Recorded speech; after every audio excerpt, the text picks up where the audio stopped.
Good evening, everybody. I'd just like to run through some housekeeping. Fire evacuation procedures for evening meetings in the Council. There are no fire alarms scheduled for this evening. Therefore, if the fire alarm sounds, please evacuate the building immediately. The fire exit is located at the rear of this room. Go down the stairs and meet in the War Memorial Park. Please note that this meeting is being webcast live on the internet, and the webcast will also be published on YouTube after the meeting. Mobile phones. Please can all members and the public switch their phones off or to silent. Thank you.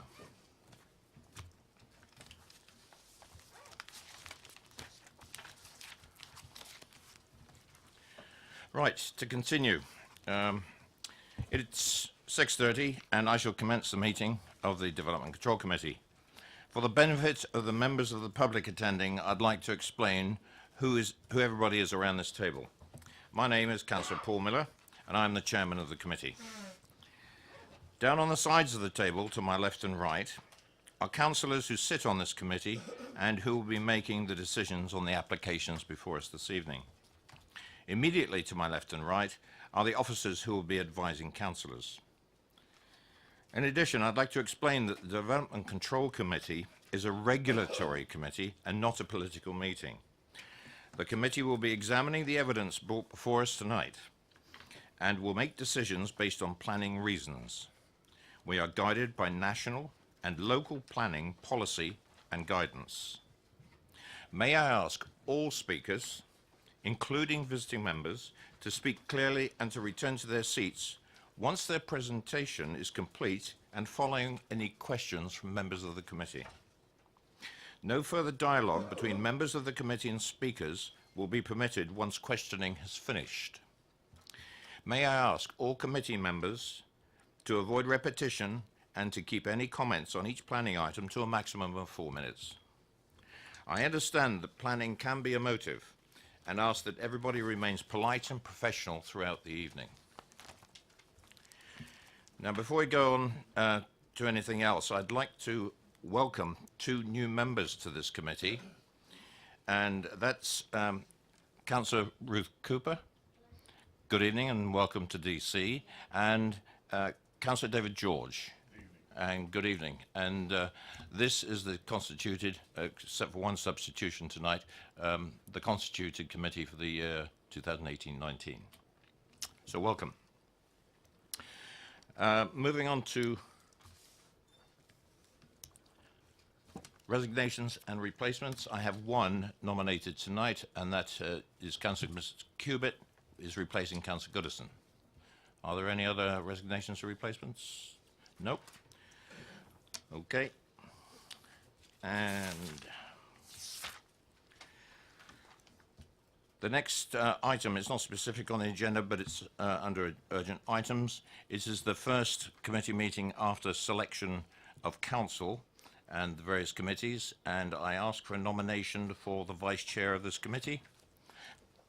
Councillor Sherlock.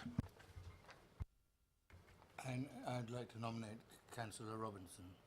Seconded. That's been nominated and seconded. Are we all agreed? Agreed. Thank you very much. Councillor Robinson, if you'd like to take a chair, please.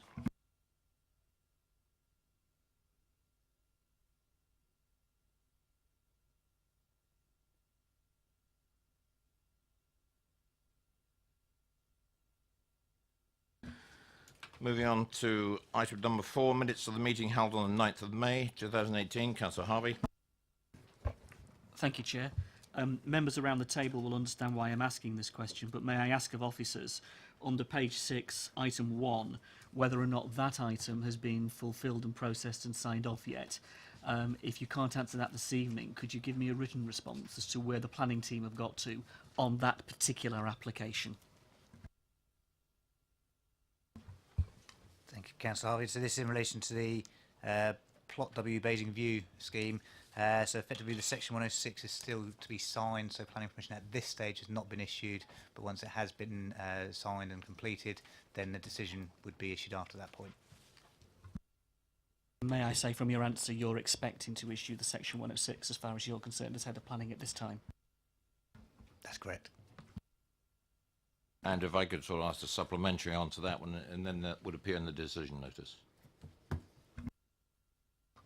Yes, the decision notice would set out the grant of planning permission, and there would be a standard informative with cross-references back to the Section 106 agreement. Thank you very much. Apart from that, on the minutes, can I take it that I can sign these minutes at the end of this particular meeting unless there's any comments of accuracy within those minutes? Agreed. Thank you very much. I will sign them after the meeting. Move on to applications for planning permission and public participation. And item number 1, if I could ask Julian Jones to come forward, please.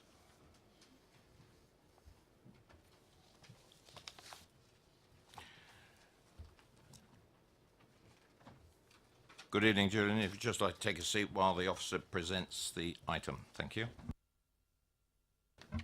Thank you, Chairman. The first item before you this evening is for the site titled The Island Site at Beggarwood Lane in Basingstoke. The application is for the erection of a 70-bed care home, a 28-bed specialist care facility, 40 retirement living apartments, a public house and a dental surgery, including the associated infrastructure, access, car parking and landscaping. I'd first like to draw members' attention to the update paper, and I will appreciate this is a lengthy update paper by virtue of the reproduction of a number of conditions, which for members' benefit we have reproduced in full. However, there have been a very small number of minor changes to those conditions which are highlighted in bold, just to bring those to your attention. So in just running through the update paper, there is a summary there of the viewing panel and an officer comment in response to a few questions that were raised by members at that panel.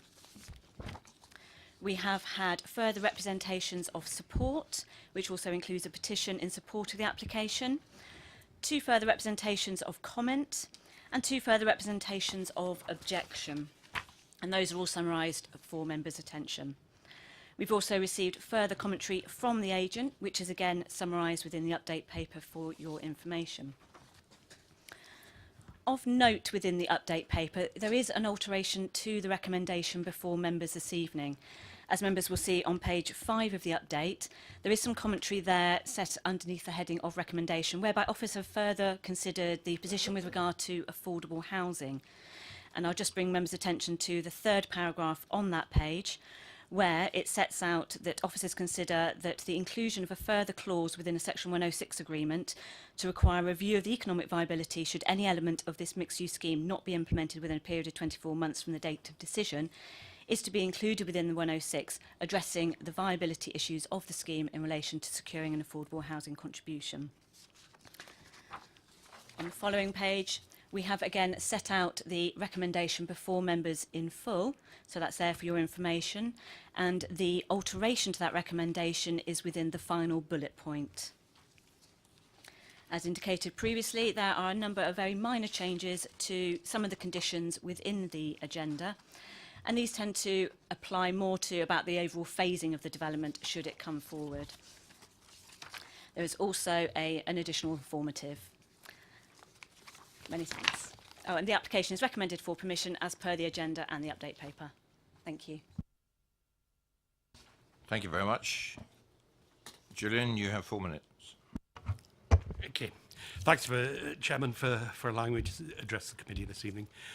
I have a sense of deja vu, as on the occasion I spoke on the CTH. As then, this seems to be rushed through without adequate staff work. I was elected as a parish councillor back in May 1999, and a month later I bought a copy of the brief with my own money because as a new parish councillor I believed the brief would have some bearing on what would be built. It included approximately 900 dwellings, business accommodation, local centre with shop, health centre, place of worship, indoor sports facility, a woodland park which included this site for leisure and recreation, play areas, one leap, and the developer was likely to commission public art. It states housing would include special needs housing for people requiring community care, and dwellings for the elderly will be encouraged. In general, the Borough Council will expect that such housing is located adjacent or forms part of the proposed local centre. and is near to to public transport routes. It goes on to discuss mobility standards. How naive I was. Yes, 900 dwellings have been built, but including Area N, there will be 1,300 by September. But there's no business accommodation. The money was given to a business hub on the other side of the borough, and 96 dwellings have been built on that land instead. There's no place of worship, no indoor sports facility. There are 3 play areas, not 5, and there's no public art. The GP surgery is in special measures and has been since 2017. When you've passed this application this evening, the woodland park will be reduced by a further 2 hectares. Contrary to the 1998 brief, dwellings for the elderly and the care home will be remote from the local centre with no safe walking route. To provide a safe route, a signalised crossing is required close to the local centre, not in the proposed location. As far at the furthest point from housing, at the northeast corner of the site, next to the Begwood Lane A30 junction. The crossing should be close to the local centre where there's a real need, both for the elderly of this site and for the children who cross from the main development to the number 8 bus stop. Will the distance between the new dwellings and the old developed dwellings for the elderly in the centre reduce the number of lonely people in the Begwood area? We have a high number in that area. Recently, the 2 bus stops that have been created are on the 12 route, and that's a route which is under threat from loss of funding from Hampshire County Council. Is it safe for residents of the special medical facility with dementia to be located You close have 1 minute. to a dual carriageway with a 50-mile-an-hour speed limit and a predicted 48,000 traffic movements a day? Is it fair for the residents of the sovereign housing apartments on Longacre for an acoustic barrier to be constructed adjacent to the A30, opposite their homes, and reflecting traffic noise towards their houses? Is this really the sort of society we're trying to create? I urge you to refuse this application. Thank you, Councillor. And members, do you have any questions for the Speaker? Councillor Leeks.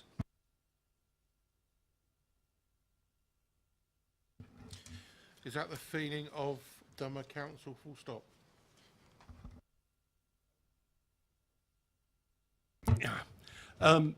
Dummer Council has really, on policy, this is a site that we've been interested in ever since it was built, because originally it was going to be the entrance to the village, to the urban area, and it was part of the rural area. My predecessor resisted the development of Beggarwood on the far side of the ridge. But that went ahead. But this site was meant to be landscaped to actually reduce the impact of the urbanising influence of Beggarwood, but also to create a space for a viewing part. Mr. Napier will in fact talk about that in considerably more detail in a moment. But there is a general feeling that this wasn't in the local plan, and the parish council doesn't think it's really a well thought out scheme.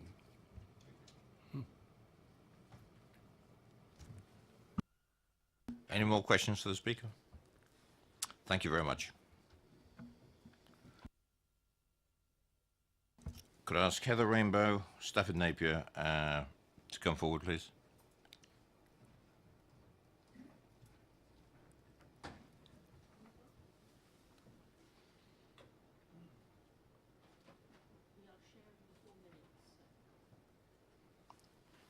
Do you need to know her name?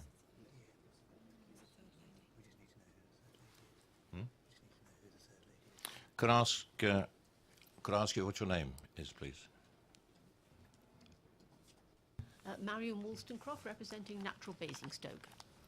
Thank you very much. Heather, sorry. Folks, you have 4 minutes between you. Yes. How you split it up is up to you. Yes. Heather Rainbow, Cycle Basingstoke. Cycle Basingstoke requests planning decision to be deferred until Councillor Humby, Head of Transport and Infrastructure at County, investigates the lack of provision for cycle transport, or any space for a cycleway on the site plan. Cycling is the second most popular sport to football. Many people cycle, but few would dream of cycling to work, to school, or the shops, because there are no safe, direct, fast routes. It is safer and more convenient to use the car. Government statistics show that 1% of people in Hatchwarren and Kempshott Park cycle to work, 81% by car. Mode share for cycling could increase to 25% or more with e-bikes and safe, fast, direct routes.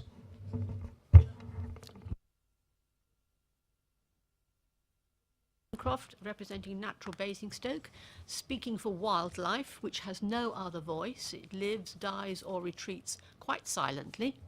We request rejection of the planning application as it stands on the grounds that the assessment of the overall benefits and disbenefits of the proposal, i.e. balancing the lack of green space on the site against the need for the services proposed, has been entirely people-orientated and wholly ignores the loss of benefit to nature and wildlife of this key element in the north-south green corridor which runs from Manydown through Old Down Park, through Beggarwood LNR to the south.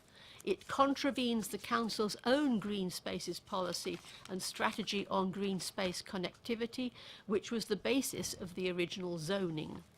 Nothing has changed in that policy, and the national planning guidelines constantly emphasise the importance of continued green corridors and not fragmentation. Provision of the proposed facilities can be located elsewhere in the vicinity, while no attempt at mitigating elsewhere will compensate for the breach of this green corridor by filling this site on the top of a hill with buildings. Stafford Napier from SWAG. Good evening, members. Just before you make a decision on this application, I'd like to give those of you who are less familiar with the history of this site a brief resume of a sorry tale. On the 17th of June 1999, this council and this applicant entered into a binding legal agreement. One of the undertakings in this agreement concerned what has since become known as the island site. It required that the land should be designated and laid out as structural open space. It set out clearly what was required in terms of landscaping, planting and maintenance. Indeed, Granger even produced a proposed layout and treatment which included public sculpture, tree planting and remoulding of the landform. You had just under a minute. Thank you. Over the next 19 years, these obligations were not fulfilled. Indeed, the site was actively degraded on 2 occasions, with all vegetation being stripped off, destroying the flora and fauna. No steps were taken to comply with the landscaping and planting. In more recent years, the status of the site has been compromised further by being used as an advertising hoardings, a dumping ground for spoil, a fly tipping site for builders' rubble, and a car park. The result is you're now presented with a site that you may consider, quotes, ripe for development. I don't blame Granger. It's been this council that has failed to enforce the agreement. In her report, the officer attempts to dismiss the agreement by saying that although it's a material consideration, the principle of development was recognised by a cabinet minute in 2002. If you could start to wind up, please. Okay, it wasn't. The only way in which the agreement can be extinguished is by a deed of variation. Don't take my word for it. That is the view of your own compliance officer with advice from your own legal department. Thank you very much. Members, any questions for the speakers, please? Councillor Cubitt. Thanks very much. Would you mind talking me through the... Sorry. Hi. So I am new to the history of this site, and I'd like you, if possible, to talk me through a little bit about the deed of variation that you refer to that is required to extinguish the obligation that you believe the developer currently still owes to the council in terms of that zoning. Yes, I've been involved in bringing this to the attention of the various people in the council since about 2002. I had a long discussion with the compliance officer, which ended in 2016, with an email from her which basically said the only way that you can't waiver an agreement, you can't ignore it, the only way you can get rid of it is to have a deed of variation. And they have searched and they can find no deed of variation. So it is still in force. Mr. Chairman, if we could pursue that at a later stage, can I ask a couple more questions, please? Yes, you may, and I think when we get into questions to officers, Yes. be able to pursue We that can pursue particular that. topic. If you could possibly talk me through pre the desecration of the site and pre the various iterations that have happened to it, you refer, and your colleagues refer, to the fact that it was a key zoning on the interconnectivity of green space. Could you talk me through now, if that site falls, where the corridor goes, if this site is built on? Yep. Okay. Yes, there is a slight misconception in some people's minds that the island site was designated as structural open space when it was linked before the road the road direction was altered. Those of you who viewed the site will know the road now goes in a sort of rather S-shaped fashion. Actually, there are plans attached to the agreement, the 1999 agreement, which show the road form exactly as it is today. And on those plans, this site is shown as structural open space. So there's no question of that at all. Nothing really ever happened, but on various occasions over the years, there have been various things done on the site. On one occasion, they actually brought in big grading machines, you know, like the road grading machines, those things that scoop the earth up and literally strip the whole site. That was probably about 10 years ago. And then subsequently to that, there have been these things that I detailed, which are various, you use the word desecrations, I wouldn't use that, but various sort of presumptions of things that were done on the site. If I could just add to that, the green corridor we're referring to, which is so vital, is the green corridor which is at the moment still almost intact apart from main roads, main traffic roads, which runs from the AONB in the north west of Basingstoke town area, through many down Country Park, the Oakley green space, and many down south, through Old Down, through Beggarwood, across the M3 and on through Farley, etc., down to the South Downs National Park. That is a vital green corridor. Now, everything with wings can make that trip up and down. Mammals take their life in their hands and cross the main roads. The M3 is a bit more difficult, but the main roads they cross them at night because we get the deer killed, so we know they do. Butterflies make that transit. Most things can cope with main roads going across a corridor as long as it's not too wide. What does interrupt the corridor is 2- and 3-story buildings, wall to wall. For many, many years, there was a proposal to put the pub or the inn, which would have taken, I think, possibly no more than 1/3 of the site, leaving 2/3 of it as a green corridor. There will be no green corridor on the current proposal.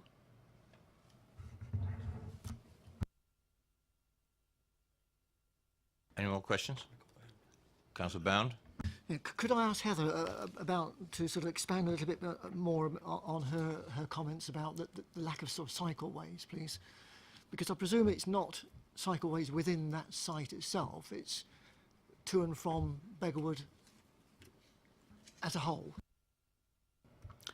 At the moment, there is a proposal for a fast cycle route down the A30, which is 5 miles into town.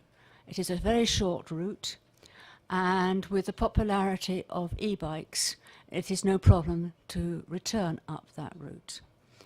The alternative, so that is a proposal. There is the expectation that there would be a cycleway both sides of the A30, one side where Longacre is now, and they have taken away the space available and put in a pavement. Cycling is legalised along the pavement, but it is unlikely to be used for cycling because it is too difficult. I think there's something like 20 90-degree corners to negotiate in about 150 yards. So it is not really appropriate for a bike. You're going to fall over. And we also know that mixing pedestrians and cyclists together, particularly on a strategic route which you expect to be well used, is just not safe.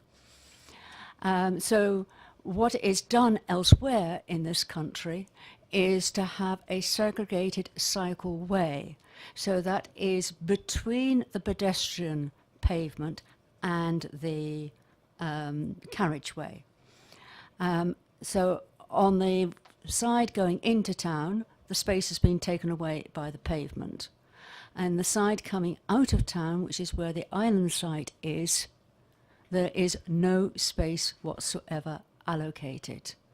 We can guarantee that nobody will cycle from the island site into town or anywhere else unless we have a decent strategic route. By that I mean something which is absolutely direct, just 5 miles, instead of the 8 miles detour which you might have to do over rough surfaces, going over Old Down and along the Old Roman Road. So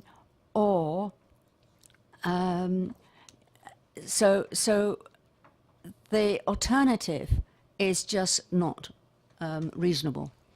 It just won't be used. And yet, Propensity to Cycle tool, which is a government research site, gives the statistics and says that unless the route is safe, fast and direct, nobody will use it because it will deter women who already are in the minority amongst cyclists. It will deter people who lack physical strength because of the increased distance and the constant stops and starts. So people like myself, I would take the car, and I am a laughingstock for using the bike for many purposes.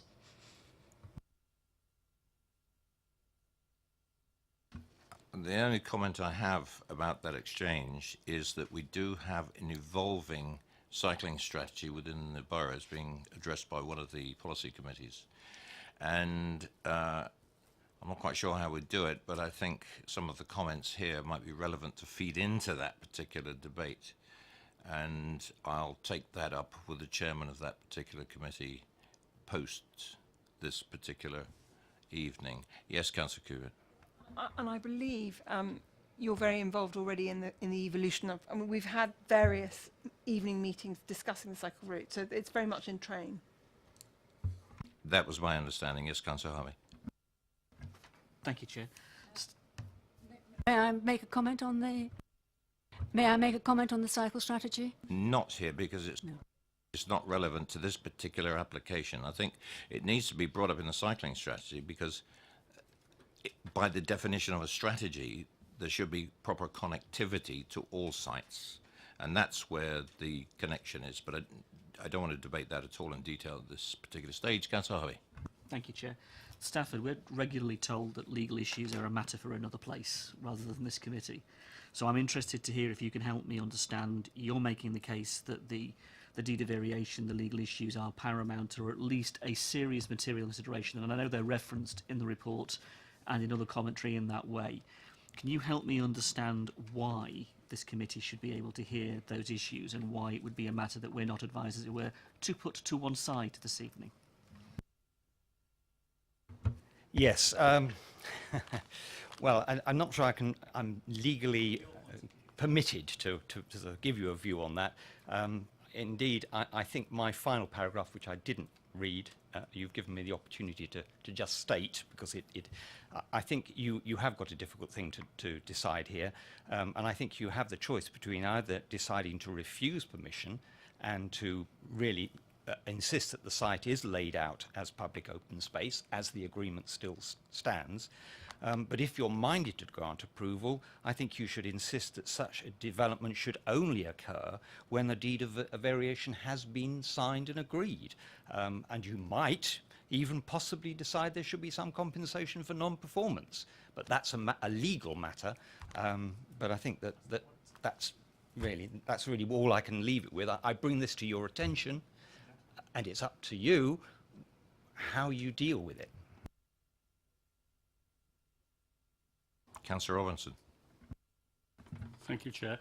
Could you give me some idea, if you were given the cycle facilities you want, what sort of level of cycling you would expect to be generated by this development, bearing in mind that it's a care home, a specialist care unit, and retirement living?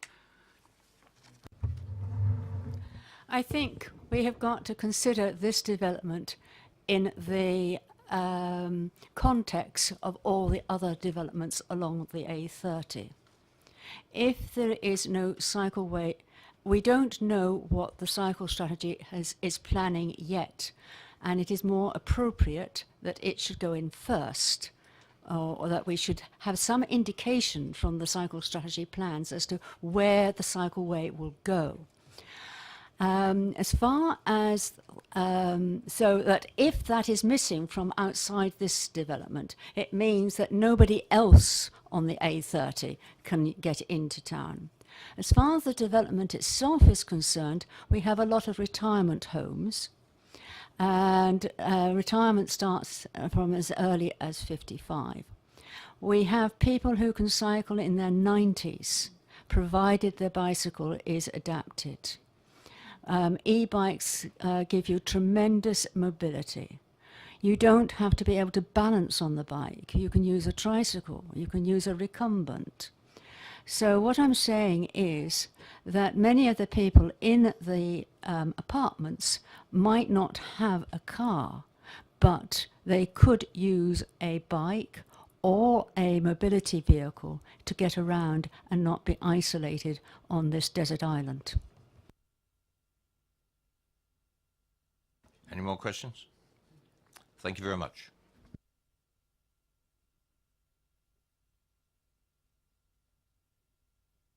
If I could ask now, this is in support, and gentlemen, you will correct me, but I think Jonathan Kittle and Paul Hill.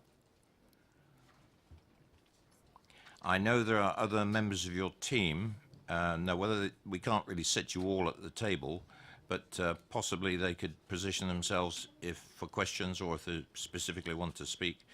3 is probably a maximum at the table, and then we could probably call on the others as required. I'll leave it to you to organise yourselves. Thanks, Chair. There are 6 of us. I'll be the only one talking in the 4 minutes, and then everyone else is here to take questions. So that is absolutely fine.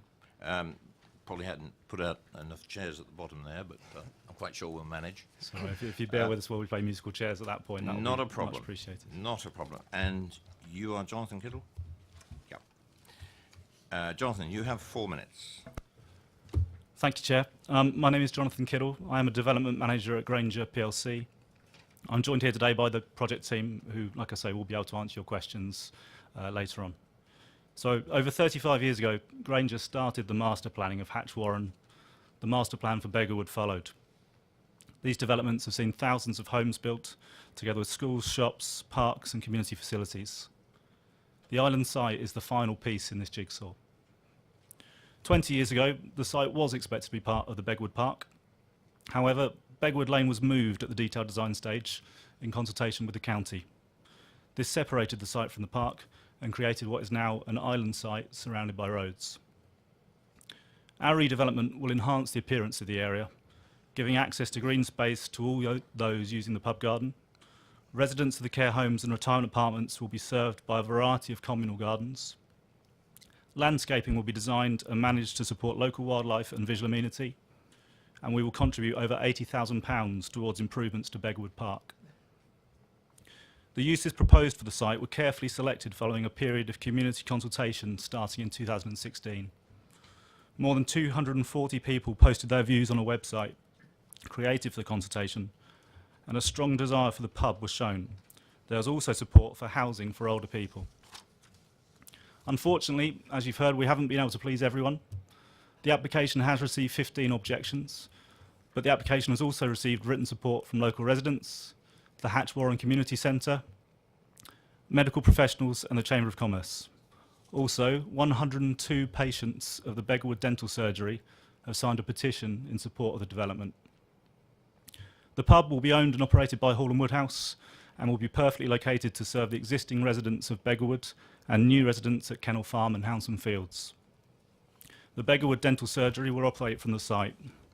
Their existing surgery has a waiting list of more than 550 people.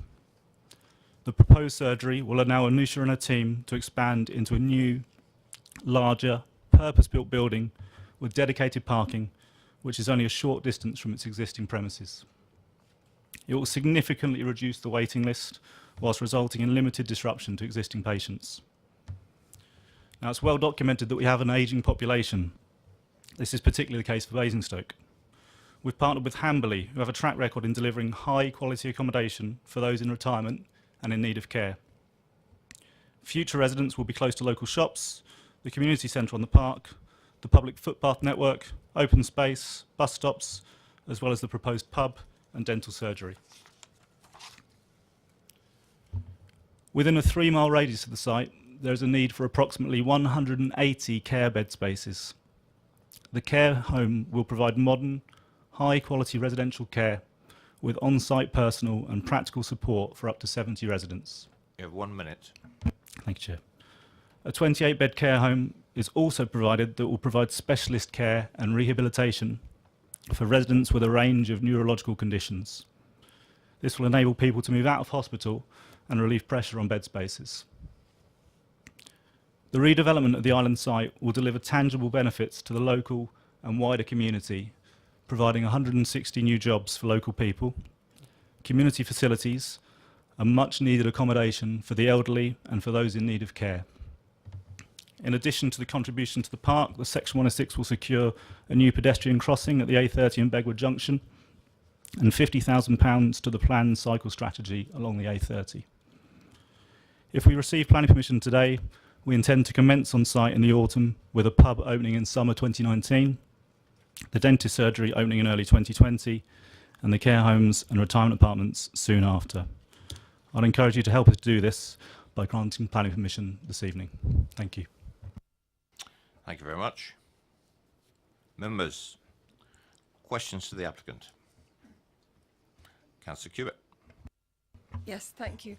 Just to get my head around the understanding of the change in the narrative of this site, you mentioned that the direction of the road was changed by the county, which cut this site off from the corridor that it was supposed to be. So was the A30 not ever going to run through the site? I'm not sure whether we have a plan that show it, but the kink in Begwood Lane was created due to visibility coming out the site. So the junction got moved further down the hill to improve visibility coming into and out of Begwood Lane. That created the kink in the road rather than the straight road, which goes through what is now, I think, Shortwood Copse Lane.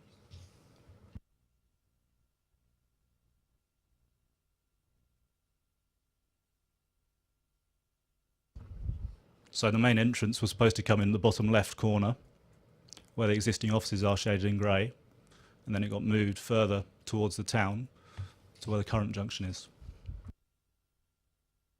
Sorry, but I suppose your failure to enact Section 106 wasn't as a result of that move in the road as a result of the Hampshire County Council, because the A30 would have always been there, because the A30 is an historic route. So I'm slightly confused as to why you link the change in the kink there to the hiving off of this site. So prior to that kink being introduced, the island site was physically part of the park. The road being moved separated the two. Now, so that's Begwood Lane being put in there, separated the two physically. Yeah, sorry, so the A30 has always been in that position. It's only the Begwood Lane interface with the A30 that moved.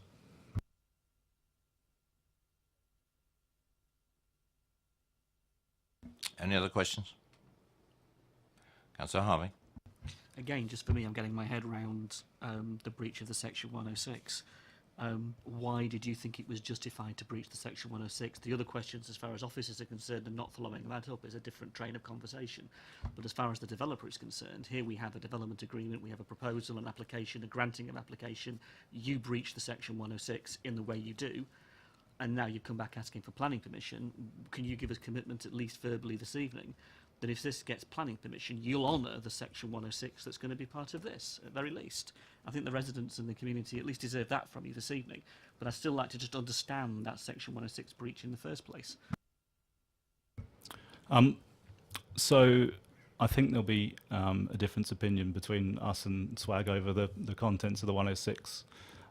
My understanding, and this predates my involvement in the project, the 106 sets out the mechanism for adopting landscaping and adopting open spaces that came as part of this development. I think the plan that showed the landscaping up there was in fact marked as indicative. I think, was it phase 4? This was, so originally the landscaped island site was supposed to be part of a phase 4 application, which had a reserved matters application, which didn't offer it as part of the park or as open space. It wasn't requested by the council. So the 106 only specifically said that if land is put forward as open space, it has the mechanism for adopting that. So as far as we're concerned, we don't think we're in breach of the 106. If a deed of variation was indeed required to make this application legal, we would have done that before being here. You know, we'd spend hundreds of thousands of pounds to get to this point. We wouldn't have done that if there was any risk to us. Yeah, absolutely. So if we get planning permission tonight and we agree the Section 106 by, I think it's 24th of June, yeah, absolute commitment to honour the provisions and the contributions that are in there. I think it's really important for Granger that this is the final piece of a huge, great development that we've helped deliver down here. Really want to end on a positive note with uses that the community will really benefit from going forwards. Councillor Cubitt, you want to come back on that? No. Okay, go on. When we were on the site, we were talking about number of spaces for the dental surgery, for parking.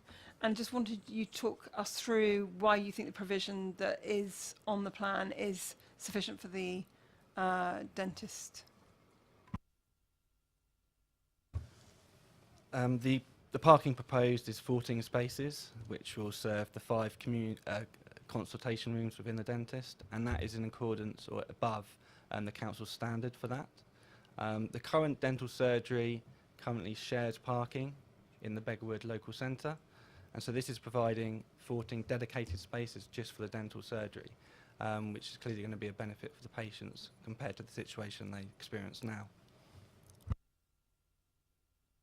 Councillor Bound. Could I just follow up on that? My local dentist has got 5 dentists and 5 dental assistants, all driving cars. Seems to me that will be, with your proposal, 10 parking spaces already taken, and you've only got 4 left. Doesn't seem as you've got sufficient parking. I suppose my response to that is that this site is highly sustainable. There's a lot of other avenues other than the private motor car to access the site. So it's very likely that patients to the surgery will walk. Can I also add here, whilst potentially not ideal, there is a 75 space car park there for the pub. Now that's not designed to in any way support car parking for the dentist surgery.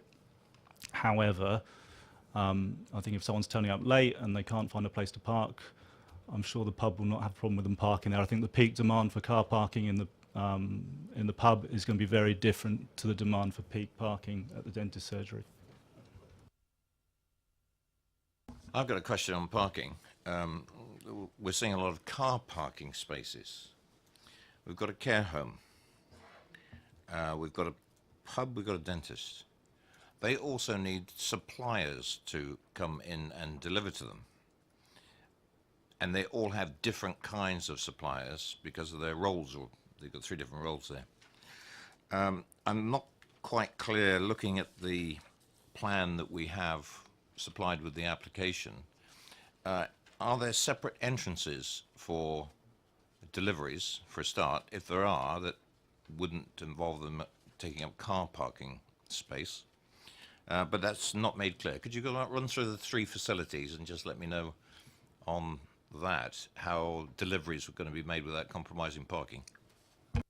Yeah, I think if I can ask the architect, Chetan, to come forward and just talk you through the different areas on the plan.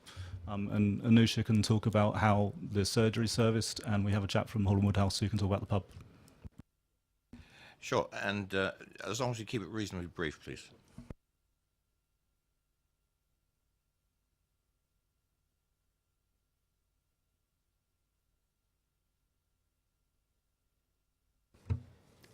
Hi, I'm Anusha and I'm the current owner of Beggarwood Dental Surgery. Just to be brief, the current patient list we have is over almost 9,000 patients at the moment, and we operate 3 surgeries. Parking has never been an issue because we share it with the co-op, we share it with the Kiddie Karoo nursery, and we share it with the doctors and the pharmacy at the moment. So we don't have any dedicated parking spaces anyway at the moment. The 14 car park spaces that have been allocated on the plan or content is dedicated.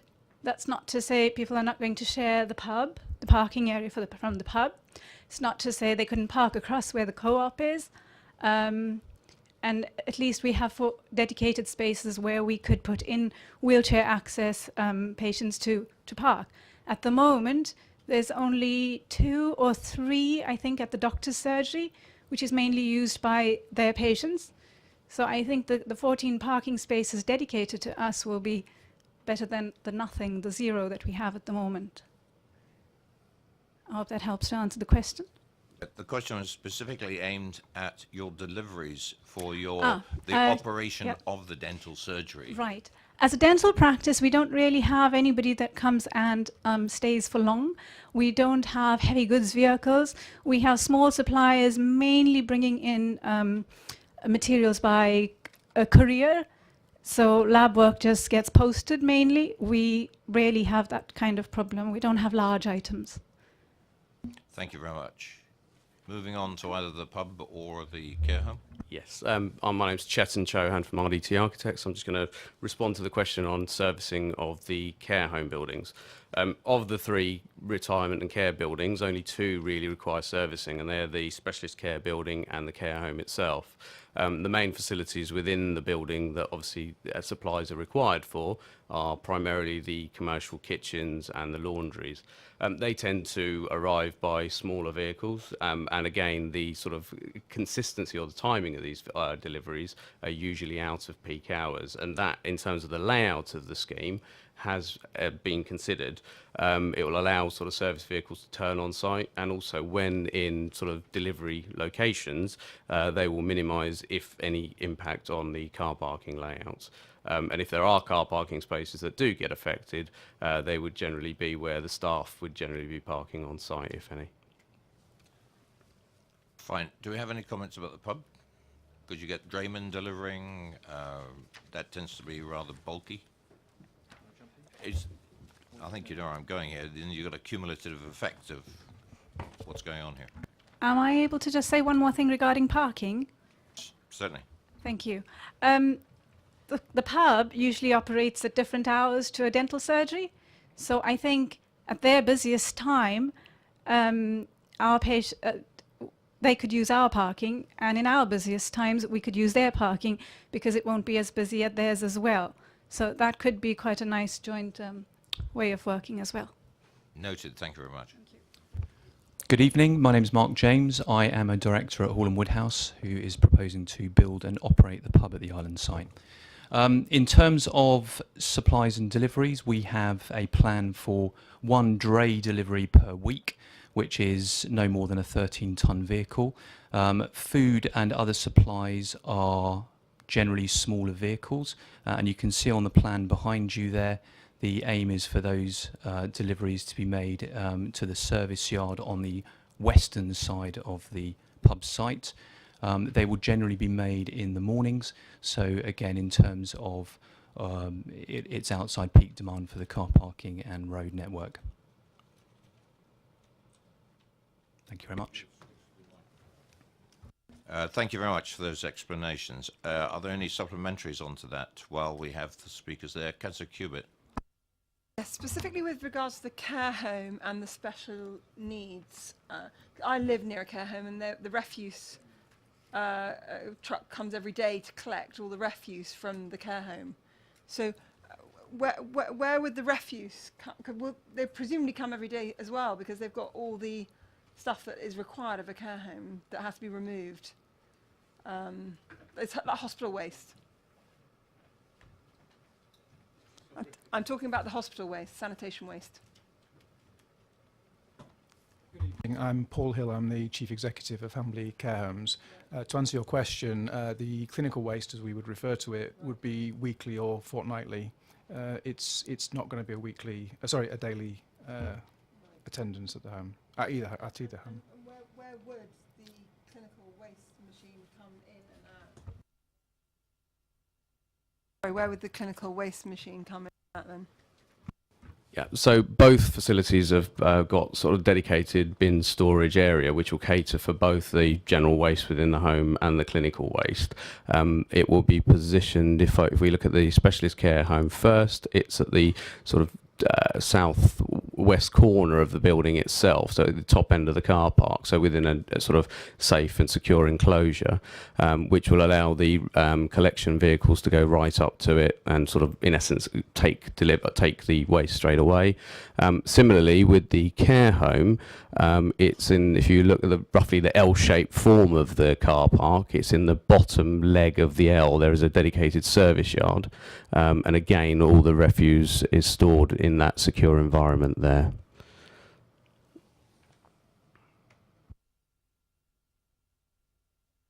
Sorry, because of the proximity of that to people's apartments, and I'm not an expert on care homes, but I mean in terms of sanitation, if you're storing clinical waste for 2 weeks, how is that secured and safe and not smelly and not dangerous? It would be in the secure area that's just been described, and then within that there'll be very large wheelie bins that are provided by the clinical waste carriers, and then we use yellow bags, clinical waste bags, to store. Yeah, and they actually have anti-odour built into the actual bags themselves, so it's not been an issue in my experience.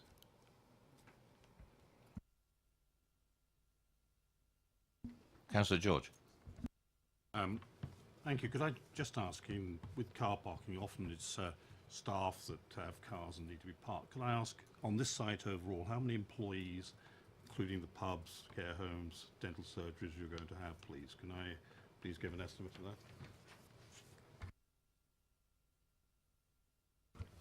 So the estimation is 160 jobs created by this. Obviously, they won't all be on site at the same time. The care homes operate a shift pattern with staff coming and going. Paul can probably explain the details of that more readily. Right, I'm going to step away from that, but going back to general questions, Councillor Westbrook. Thank you, Chairman. In relation to the retirement living apartments, supporting information to the application as reported in our report talks about the viability and off-site provision. Now, there's a couple of things I'm not sure about, because we know there's a clear need for older persons sheltered housing in Basingstoke, and yet I'm not sure where this this comes from, but I mean, it talks about the inherent problems of the on-site provision of affordable housing within sheltered developments for older people. And it talks about differing housing tenure on the same site, sharing the same difficulties, gives rise to distinct problems, and such arrangements are stated to lead to a divisive community fostering resentment. Now, that's not something I recognise in our local plan. I wonder if you'd like to comment on that about not providing affordable housing on that development there. Yeah, sure. So I have to say this is the first retirement block that I've ever offered up for development, because it was not a Granger scheme going forward. But I think the observations that are in the report are based on years of research in the field, in that if you do have private residents and state-funded residents in the same home, the private residents are paying for the services, others aren't, and it is proven to cause discourse amongst the residents. We have looked with officers about paying a contribution towards off-site affordable housing in this instance, and that's touched upon in the report in terms of viability, and yeah, that has been assessed and reported on. A further question I've got as well is in relation to the possible social isolation of the site itself in relation to the retirement homes, and we talk about having good access to everything. And I know the report talks about the bus, and we already heard earlier about the risks to some of the bus services. But in particular, on site, we noticed that the two adjacent bus stops, which are important to this development, I believe, for people to get around, especially elderly residents that might not be driving. The bus provision there is pretty poor, for anyone with any disabilities or anything to just get on and off. I mean, all we've actually got is a sign there at the moment. I wonder if there's going to be any improvements made to those in the form of shelters or seating to upgrade those as part of this application. In terms of whether the site is isolated or not, we don't recognise that assessment of the site. We feel the retirement apartments are going to be perfectly located here. We've had support from Hatchwell and Community Centre, who run the Begwood Centre on the park, and they're really excited about the prospect of having new customers and social interaction with the retirement apartments, and indeed the care and specialist care homes. In terms of the bus stops, as the planning consultant for Area N, which is the Bowway scheme just to the south, part of that Section 106 was to actually improve the bus stops in that location. So I know from Hampshire County Council that's programmed. So they won't be just the poles that you've got now, they'll be upgraded as per that Section 106.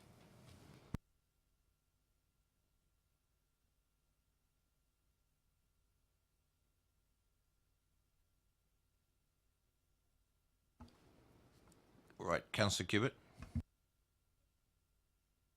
Actually, I might just leave it for the officer. It's just because I'm not an expert on transport, but in terms of, I'm not an expert on anything at all, but it just, as a layman looking at the map, it looks very tight, the turning circles for all these service lorries that are going to be coming in and out.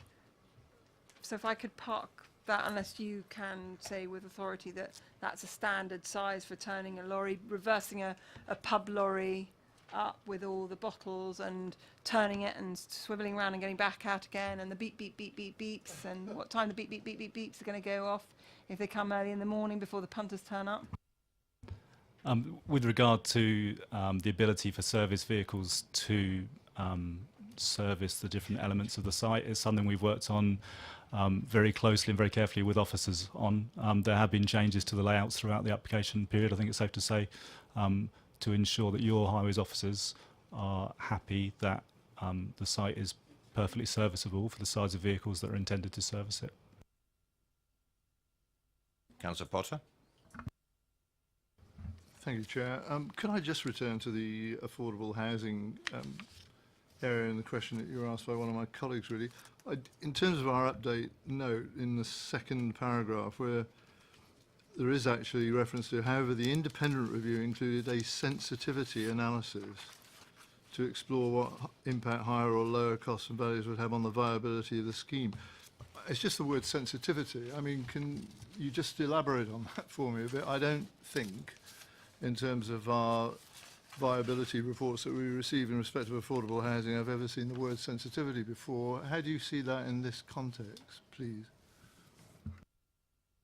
So in this context, what sensitivity does is it takes some of the variables in the appraisals that we submit and it flexes them. It sees what the impact is on viability in this instance if bill costs go up, or in the unlikely scenario that bill costs go down, or if values go up and values go down. And then you get a matrix which shows what the profitability and viability of the scheme is in those scenarios. That aspect, I think I understand, obviously, and we deal with that all the time. But I mean, in terms of, if you like, the living together of people within the scheme itself and the reactions of people in terms of, you know, some of the stuff you were talking about originally, really, that isn't part of your sensitivity analysis then? Okay. No, it's purely a financial analysis. Any more questions for the applicants, please? No, ladies and gentlemen, thank you very much.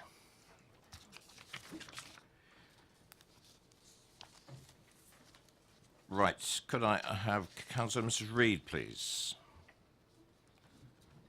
And I have 4 ward councillors speaking on this particular topic. Good evening, councillor. You have 4 minutes. Good evening, Chair, good evening, members. Just before I start, having spoken to Head of Planning, I need to declare a personal interest in that I'm actually a patient at the dental surgery and also a member of Hatch Warren and Beggarwood Community Association who've sent in a letter of support. So just to begin, obviously members have heard there are some concerns around this application. You've heard some, you're likely to hear some more. I would add into those concerns some worries about the height of the buildings, particularly on the highest point of the land, which is on the A30, and also the visual impact on Beggarwood Local Nature Reserve.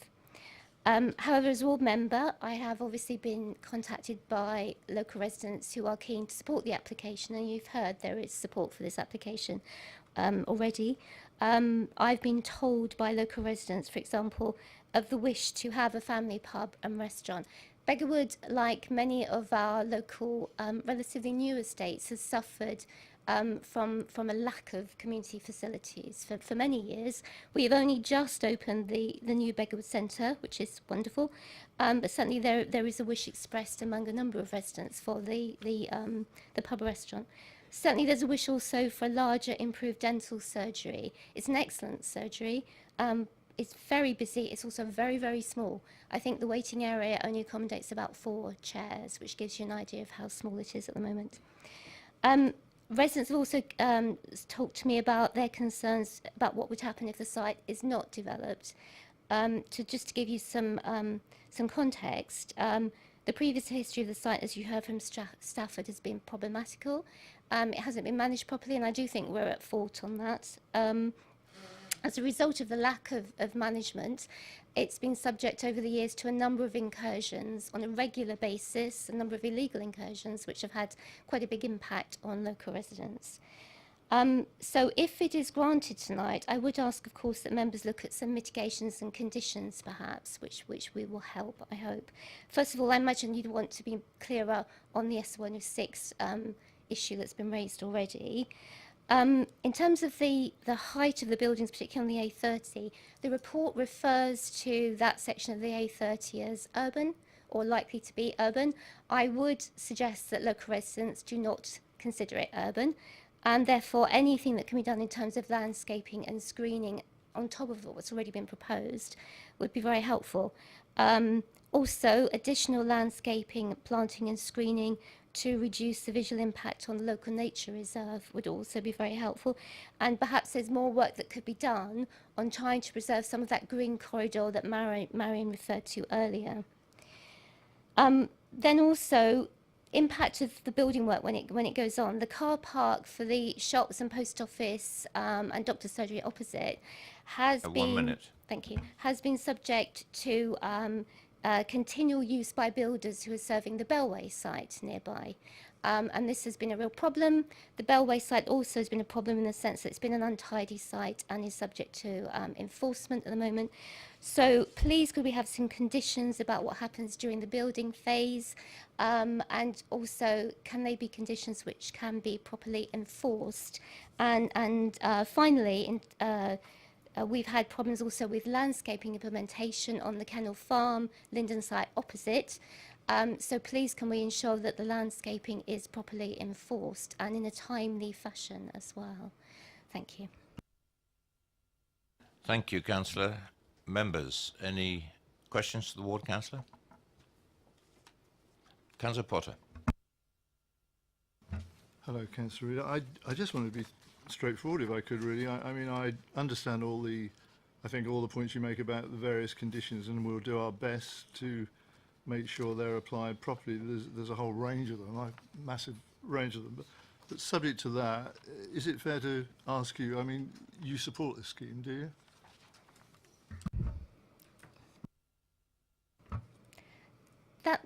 I knew I'd be asked that, and it's actually a very difficult question to answer. I mean, my instinct is to have great concerns, as I've said, about the non-discharge of the S106. I worry about the impacts in many ways, but I also have to listen to my residents, as we all do as ward councillors, and I have been told there's very strong support for it. And I personally will benefit because the dental surgery improvements will be very useful and helpful. But I'd be much more comfortable with it being approved if we had some further mitigations and conditions. That probably doesn't answer your question properly, but that's probably the best I can do. Anything else, Councillor Reid? Thank you very much. Councillor Rob Golding.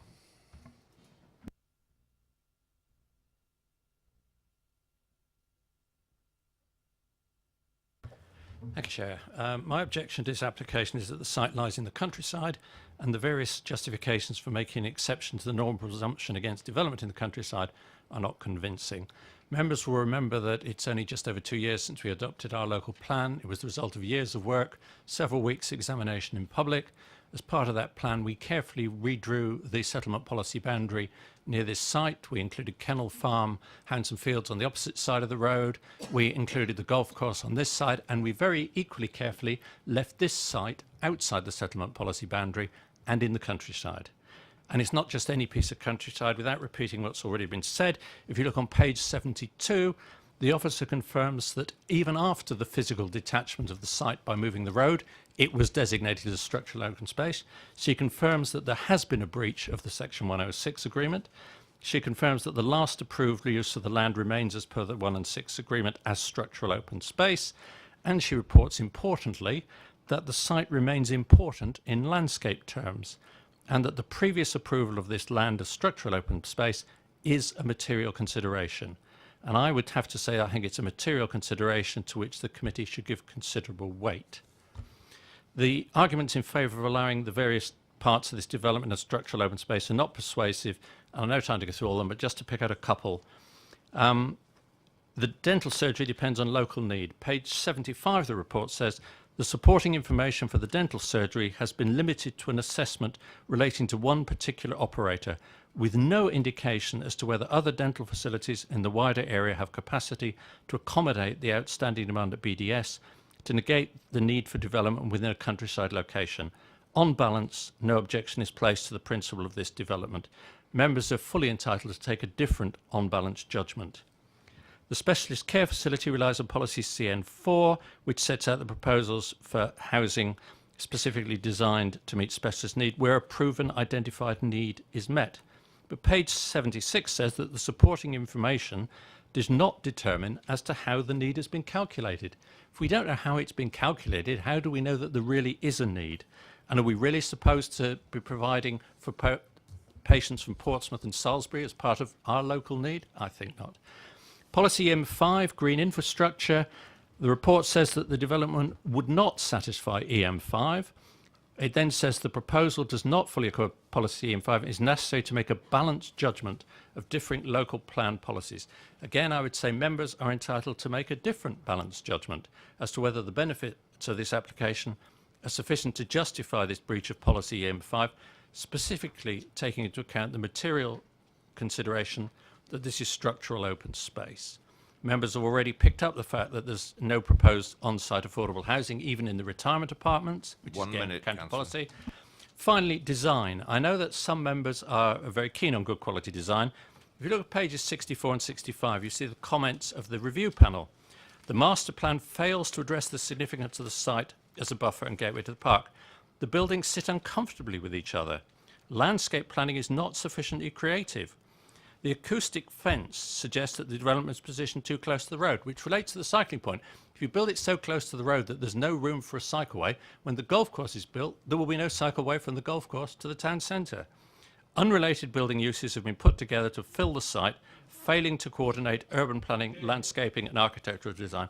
Most tellingly, on page 81, it reports that the urban design officer has concluded that the amendments to the scheme address some of his concerns to an extent. So some aren't addressed at all, and others are only addressed to an extent. It's not good design. So I urge committee to refuse this application, as the justifications for building in the countryside are just not sufficient. The application is clearly contrary to policy M5, and the design is poor. And approval would set a dangerous precedent. Just think how many fields there are adjacent to the settlement policy boundaries at Popley or Chinham or Old Basing. Are we really required to grant permission for these types of specialist facility just because the fields are adjacent to an SPB? Thank you, Chair. Thank you, Councillor. Members, questions for Councillor Golding. Councillor Harvey. Rob, when obviously you're chair of the CEP committee, and you were there when the Green Infrastructure Strategy went through, and I was surprised when I'm reading in the report here that it's not in the Green Infrastructure Strategy and it was never proposed to be. Were you surprised at that when you read that in the report, and why wasn't it raised at committee? It kind of stood out to me in the document that I was reading. I have no memory of the specifics of that, so I can't answer that, I'm afraid.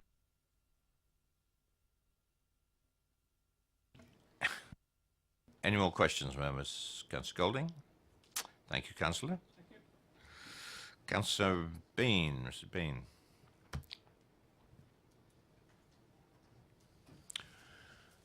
Good evening, and you have 4 minutes, Councillor. Good evening. Thank you, Chair, and good evening, members. So in this application coming forward to committee this evening, I just wanted to take the opportunity to make a few comments on the island site application.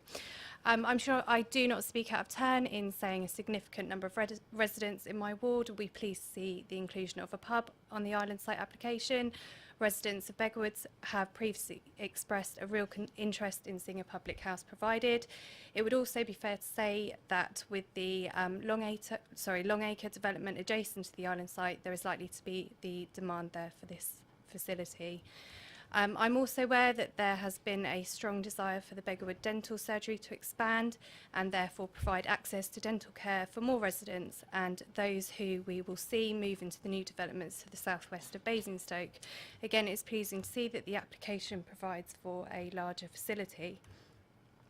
If the application is granted, I have serious concerns in the development phase in regard to the parking provided for the builders and contractors.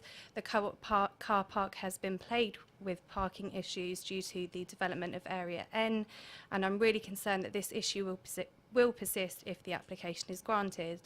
Residents have had to deal with this constantly for the past 18 months or so, and potentially we're looking at an extended period of disruption and overuse of that car park, which is there to serve residents, not the builders.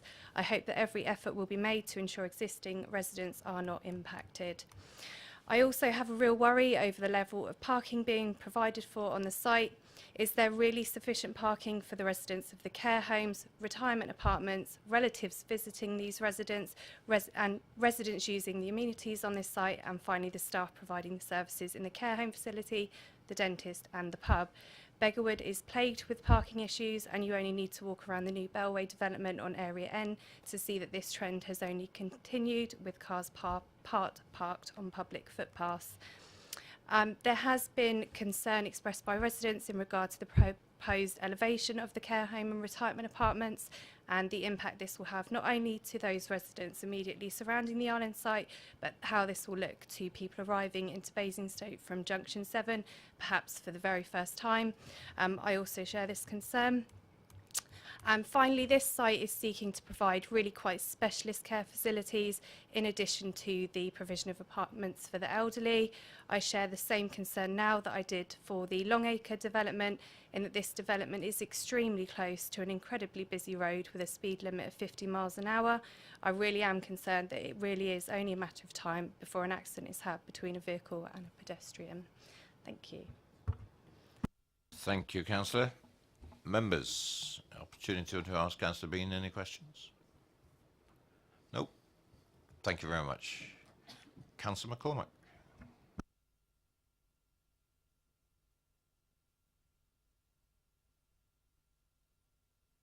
Evening, Councillor. You have 4 minutes. Well, I've only just come off this committee and I'm back here again. Much of what I wanted to say has already been very eloquently discussed. In terms of the A30 pedestrian and cycle provision, I fully support the cycle group representations earlier on this evening, and we need to get it right. This is the opportunity to get it right. The pub is welcome. It will be very popular. There will be a lot of pedestrian access to the pub, not just from Beggarwood and Hounsdon Fields, but also from Kempshot, because it will be the closest pub to large parts of Kempshot. And the problem with the pedestrian cycle provision is that between this junction where the island site is and Hatchwan roundabout, pedestrian and cycle provision is non-existent. And I know that because I go up there quite regularly jogging when I go jogging around the town as part of my running training. And we have had a fatal accident there, pedestrian fatal accident a number of years ago. A jogger was killed trying to go across the A30. Now, my concern would be that pedestrians coming back from the pub, going back to Kempshot, have little or no protection. There is a pedestrian crossing there, but there's no pavement facilities on either side of the road going down to Hatchwan roundabout, and I don't believe the amount that's been put aside with Section 106 is anywhere near sufficient to address that. Residents in the care homes, now they will be especially dependent on public transport, and that raises some questions in my mind about how will they access the town centre and nearby Sainsbury's. My understanding is the only bus is the number 12, which is due to be axed, and maybe it's possible to save this route with some Section 106 contributions from the developers to try and make sure that elderly residents can actually get a bus into town. Because the last thing we want would be to have them isolated on the top of Kempshot Hill with no easy route into town. And my final concern, has already been touched upon by Councillor Reid and others, is the height of the buildings. 3-storey buildings, pitched roof, 11.5 metres high, it's 40 feet in old money. That's pretty high. If you look at the drawings, you'll see that the trees are considerably shorter than the buildings. It will take 40 years before the height of the trees in any way even approaches the height of those buildings. The roof line will be seen for miles around. You can see Hatchwarren from Winklebury and the A339 coming into Basingstoke. Most of Basingstoke will see that ridgeway. It will dramatically alter the skyline of Basingstoke. I would urge you to consider rejecting this application on those grounds and have some mitigation on the ridgeway. And in terms of policies, there are numerous policies we can quote either in support or refuse this application. SS1 and SS6 spring to mind in terms of outside the settlement policy boundary. My view is it's actually a fairly urbanised area anyway. 1 minute. And local policies, EM1 and EM10. But at the end of the day, the ball is in your court. But I think, while I would welcome some good use put to the site, I do have concerns about the level of development of the site, the height of the buildings, pedestrian and cycle access, and it just does seem like they're trying to cram a little bit too much into that site. And there was, incidentally, the Blue Hut Cafe, almost exactly where the pub's going to be now, historically, for those of you who have a historical take on ways. Anyway, I'll rest my case now. Thank you very much. And members, any questions for Councillor McCormack? Nope. Thanks very much, Councillor. Questions to officers? Members, floor is yours. Councillor Westbrook. Thank you, Chairman. Just wanted to pick back up on the affordable housing. As I mentioned earlier to the applicant about the phrases sharing the same facilities, it gives rise to distinct problems, and that such arrangements are stated to lead to a divisive community fostering resentment. Now, I just wondered as members how we interpret statements like this within our local plan policy CM1 on affordable housing. I certainly can't find phrases like this having a mention in 5.11 of the policy when talking about off-site provision or viability. I wonder if you could. Well, the policy for affordable housing is for all types of affordable housing rather than just these types of facilities. I mean, in my experience, it's not uncommon for these sort of retirement apartment schemes not to have on-site affordable housing. It's not something I've come across, and normally it is very common for an off-site contribution to be sought where that has been deemed to be viable. And of course, the applicant here has investigated that option. They have submitted information. We have taken an independent assessment of that, and the update, alludes how we're actually trying to progress that further within this particular scheme. So that overall management issue is not particularly, or specifically worded within the policy, but again, the policy is relating to that overall affordable housing provision for all needs across the borough. Any other questions to officers? Councillor Harvey? Could the officers help us just bottom out the whole section 106? When is an open space not an open space? And if it is an open space, when is it protected and not protected? Should it have been in the Green Infrastructure Strategy or shouldn't it? And who should have put it in? And if it wasn't, who didn't? Where do we rest on terms of having policies? Because it isn't just this site. I mean, that's a pretty important precedent in the context of quite a number of other sites that I can think of immediately that are not necessarily offered the protections that we would seek. So I just want some clarity of who's right on this. Yourselves in terms of the report, which I would expect and understand that, what's been heard this evening from the developer, or what we've heard here from the community who are equally concerned.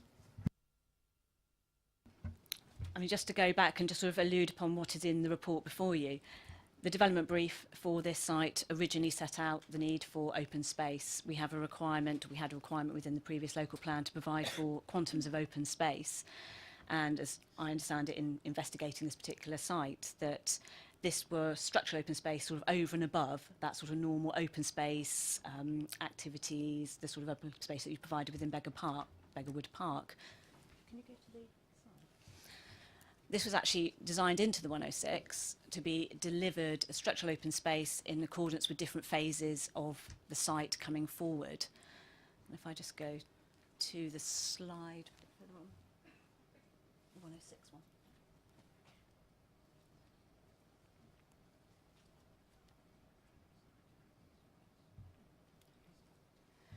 So this is an extract from the 106 itself. So members can see the island site is indicated above. It was designated as open space within that overall outline application to come forward in association with different phases of the resultant development. Now, the reserve matters came forward for the different areas of the site, as you can see, where you've got Beggarwood Lane that sort of wiggles around and the different plots that came forward there. The island site was scheduled to come in with what we call areas A and C, which are down to the bottom right as I see it, corner of the site. When you look through the reserve matters applications, those applications appear to address the housing development only and don't appear to have secured or any approved details relating to the island site. Now, this obviously was not progressed for or investigated for reasons I can't explain to you, because they were back in sort of 1999, 2000, 2001, which is when the reserve matters applications were coming forward. So we're left with a situation at the moment. We have the 106, which is still in place. So this is technically in accordance with the 106, still structural open space. Now, of course, as we've referred to within the port, the 106 doesn't set policy. So that doesn't stop us considering this planning application for the redevelopment of the site. As akin, you may get another housing development somewhere else that might have an area of public open space. It's been secured as public open space within an agreement. But again, an application could come forward and be determined for the development of that land. So we've got to recognise that the historical situation remains. It is still there, but actually we've got to look at the merits of this application against our own local plan now. I hope that helps in a broad sense. Councillor Hewitt? Yes, thank you. So a couple of issues kind of teased out of all the various contributors that have come. One of the frequent subjects raised the height of the building. And in fact, when we were on site, those of us that were attending the viewing panel asked the applicant about the ridge heights at the viewing, and what the applicant said was that the the buildings would be lower, and that therefore the ridge height would be no higher than the existing buildings that are in situ already. I just wondered whether you could confirm that is indeed the case. So that the ridge height would be no higher than the buildings that are currently built.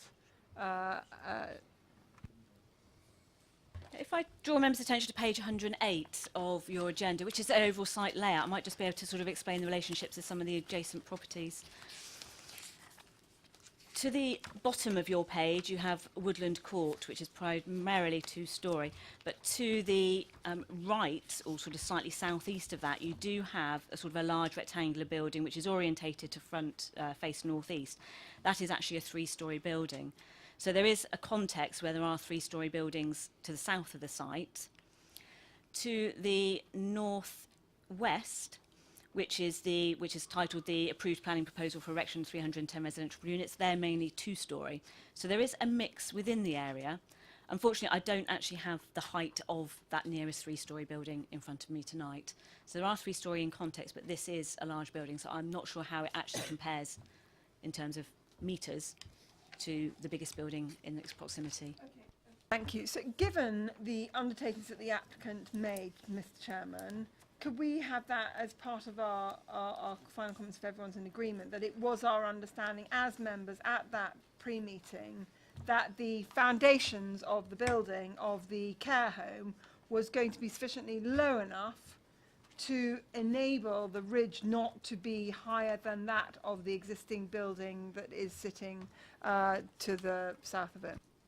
Well, I can certainly concur and agree with your statement because we were all present at the time. I turned to the officers and can that be considered as we progress this discussion this evening, if it came up for approval, to build that in there, condition it? I don't know the way it could be. It's the ridge height, but they said it would be no higher than the existing buildings that are on the southern part of that particular site. I think I understand entirely the reason for it, and I appreciate it's a sensitive subject. I don't think you can put a condition on that would require development here that's being approved to then adjust, if you like. I appreciate it's from what the developer told you on site, but I don't think we could put a condition on that would require it to adjust to try and meet a maximum height of an adjoining development. What you would effectively be approving is the heights of the buildings, because it's a full application as shown on the plans. But one element, and it may already be in the papers, but one element you could do is certainly consider a condition on the levels to ensure that the land isn't artificially built up, so that you don't end up, I suppose, with three-storey buildings, if that is the concern, artificially being raised because of the change in levels across the land. So I think that's the maximum that you could probably do. So if I could flip your reasoning, we could intellectually ask for the foundations to be lowered in the event that the ridge was going to come out, because that by its definition, if we're asking them not to load where the base starts, we could conceivably ask them to do what they said they were going to do on the site visit, which was start the groundworks at a lower level. By definition. The other thing, just before you answer, sorry, just normally, especially in relation to EM10 and all our local plan, relativity of ridge heights is an integral part of an approval. So I'm slightly confused as to why we don't have a plan where we can see how this proposal sits with the existing buildings, and that we haven't taken that into account. On the first issue about the drop in the foundations, I think that would be considered as part of the levels. The bit I can't advise you on in terms of a way to follow would be a condition which then requires that it specifically matches the height of an adjoining building, because what we would effectively be doing there without that information to hand in terms of an actual height of that adjoining building, the land levels between, is something which might actually not be the plans that you're effectively approving in front of you today. I think the only way to deal with that would be to request further information around that issue to understand what the building height is. It would require a survey effectively of adjoining properties and buildings to understand that building height in detail. In terms of the analysis, I suppose, that's been done, turning to that point and the judgment, that is a matter of judgment for the committee. I mean, the officer's report details the design changes that have been made during the process of the application, has picked up on obviously the initial concerns of the urban design officer, has tried to break up those elevations in terms of their visual appearance, in terms of trying to address those design issues. And ultimately the recommendation is founded on that assessment. It's now obviously for the committee to consider that point and decide whether you are satisfied with that bulk, height, design and combination. If I could comment on that just for a second. The reason we asked the question on site was that when we were off the bus and standing on the curb, there was so much detritus and earth and whatever else it wasn't a flat site.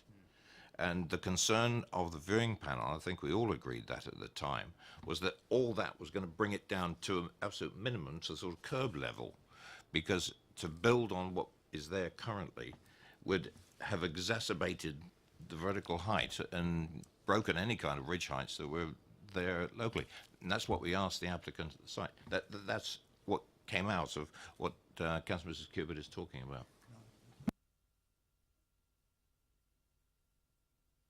I think certainly in terms of ensuring that the site is developed from its natural level, if you like, as opposed to the artificial level of any detritus that's on there at the minute, that sort of levels condition can do that.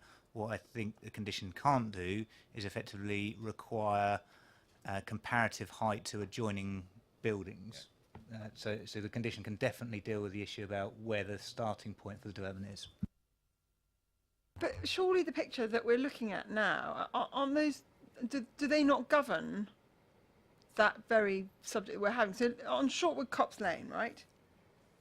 So it's just merely an undertaking. So Shortwood Copse Lane, the building on the right is the new care home, and the building on the left, am I being stupid? Could somebody talk me through these pictures? Because we've got watercolours of buildings behind the buildings to determine the relativity of the heights of the buildings in relation to the proposed development.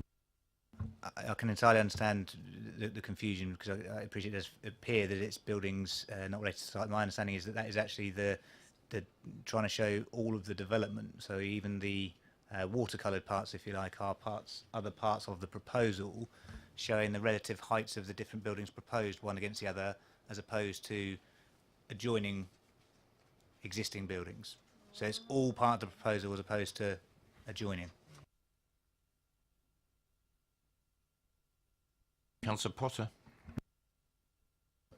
Thank you, Chair. I mean, just on that point, really, I mean, I wasn't with you the other day, but I have visited the site, and there's, I don't know what we would describe as a natural ground level, but some of that's deposited on there at the present time, if that is removed in terms of the normal process of development, it would lower things considerably. I don't think I have quite the hang-up of a three-storey building with a pitch roof that some other colleagues obviously do, really, and in comparison to what is further around the corner, I don't think it is necessarily going to be enormously high in comparison. I have to say that, really. I think it would be acceptable from my perspective. But obviously, you know, it depends on the sort of substantial groundworks that are carried out in the first place on the site that you were looking at and I looked at subsequently. I just wanted to come back to another matter, and I know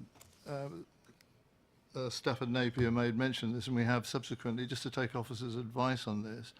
In terms of the deed of variation that's been referred to, I mean, my understanding in terms of a deed of variation. That would only apply if there was an established legal agreement that defined a particular area of land in a particular way on an established legal basis. And I don't think we have that as such, and therefore some of the commentary about deed of variation is probably, I don't know, misleading in my words, really. And I am aware, obviously, and I don't know what status this has, but I know Cabinet back in the early, I think 2002, I think is referred to, looked at the sort of possibilities of other alternative uses for the land at that time, which I think has some status, obviously, in terms of saying, look, this needs to be considered and it not just be defined as a green space. And we've heard, obviously, from Councillor Golding, it was never included in that way. So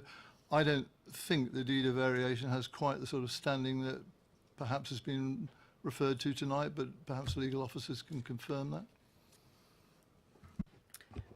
Members, I can say that in respect of any Section 106 agreement, the obligations in respect of that run with the land until it's altered by another deed, which would be the deed of variation. So in that respect, it is a material consideration that you have to take into account.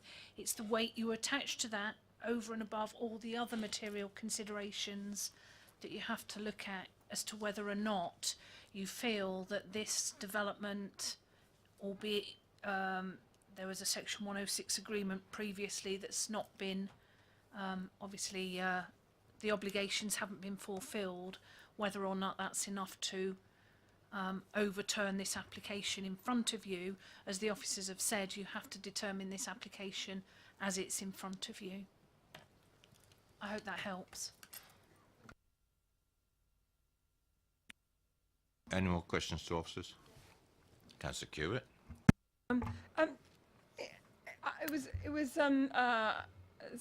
interesting to hear the dentist discussion about interchanging of parking spaces with the pub and with the care homes. Do we know how the ownership of the parking exists?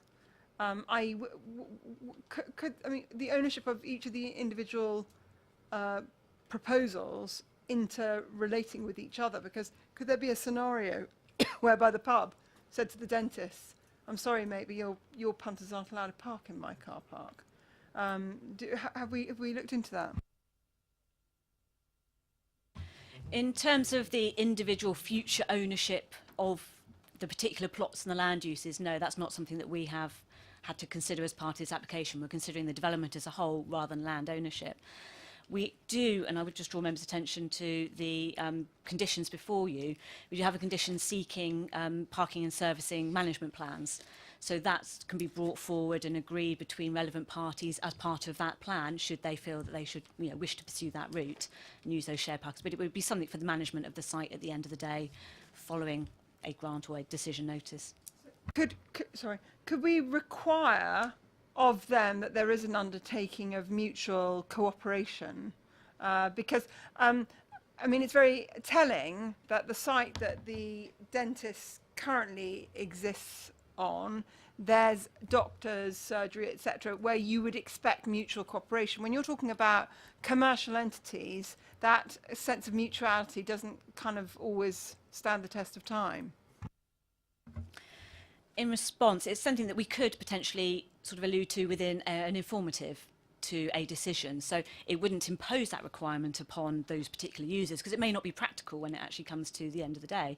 So it would be something that we could advise the applicants or the future users of the plots when they're developing their service management plans and the parking plans to sort of bring that into consideration. So it's raising its awareness. But again, it's not something that we would actually include within a condition.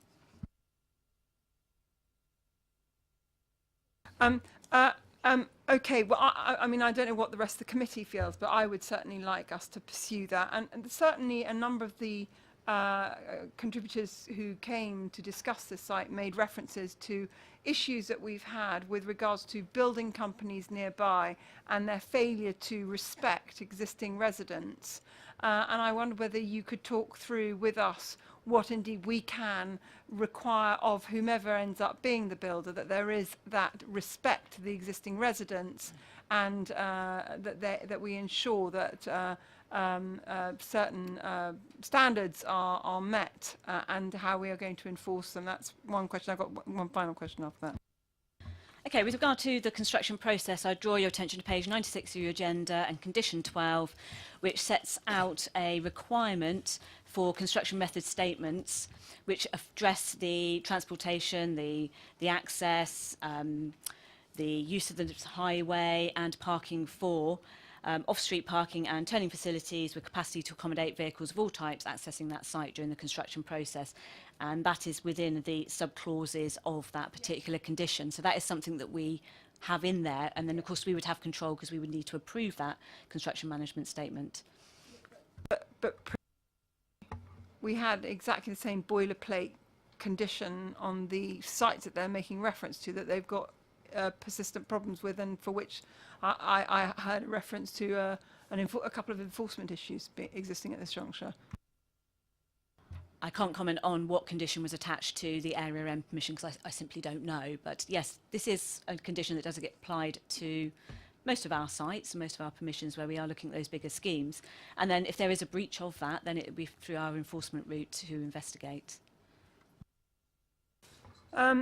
Okay. And then my final question is, given that the site has had a large amount of soil deposited on it that does not come originally from this site, could we require that the soil that does not originate from the site be removed before the buildings take place, so that we're down to the original site or lower? If I draw members' attention to the planning history section in your report, there is a large bund of spoil on the site at the moment. That is subject to a temporary planning permission, which I believe expires August this year. And as part of that permission, there was a condition on there securing the remediation of the site and the clearing of that site following the expiry of that permission. I understand we actually have those details before us at the moment for consideration. So that soil would be removed, yes. So can we make that were we minded as a committee, Mr. Chairman, to approve it, can we make it a prerequisite that that soil is removed then? Is that the understanding that that is the plan? We can also include that within the levels condition to make sure that it is removed, so yes. Thank you. Councillor George. Microphone, please. Sorry. I'm used to it. Very quickly, I have a similar sort of point, but given that this is a site which is going to employ 160 people, I understand, of that order, and you know, I have seen many occasions, you know, employment sites overspilling onto adjacent roads with parking and everything. Can we be assured that taking the pub out of the equation, which obviously has got plenty, but there's sufficient parking spaces for all of the employees and residents and everybody else who's going to be visiting the site? Has that been fully assessed? Thank you. Yes, within the transport statement there was parking included for each of the separate plots, which does accord with the local authority standards, so yes. Councillor Bound. Thank you, Chair. I'm referring to page 5 of 28 under recommendation. It says, as the officer report states, the supporting economic viability assessment indicates that at the current time the proposal would generate a negative residual land value and thus is unable to support any affordable housing contribution. We have a 40% written into our plan. I don't understand quite how a developer can come forward with a proposal that is unable to support the 40%. Could the officer comment, please? Our affordable housing policy does look at that 40% threshold, unless the applicant can demonstrate through a viability assessment that this cannot be achieved, which is the process that the applicant has gone through. So they have established to us that it would be unviable to provide that 40% on site. They've submitted a viability assessment. The council has appointed an independent assessor to do a review of that, and they've come back with the conclusions that they have that, no, it's not viable at the current time. However, as you will see in the update paper, there is this sensitivity analysis that has been carried out, so there may be an instance in the future, if the costs and the values change, that a contribution could be secured, and that's why we're looking at that additional clause within the 106 to secure that if possible. Again, our policy, as I say, it does provide for the 40% unless they can demonstrate through a viability assessment, and that's written into the wording of policy CM1. I think I might follow that up in debate. Councillor Cubitt.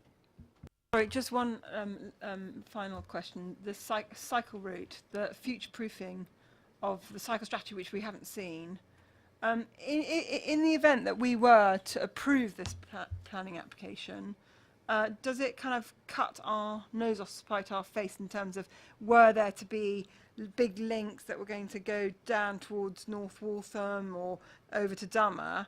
Because with this site being so cheek by jowl with the A30, where can we put safe cyclist routes going forward?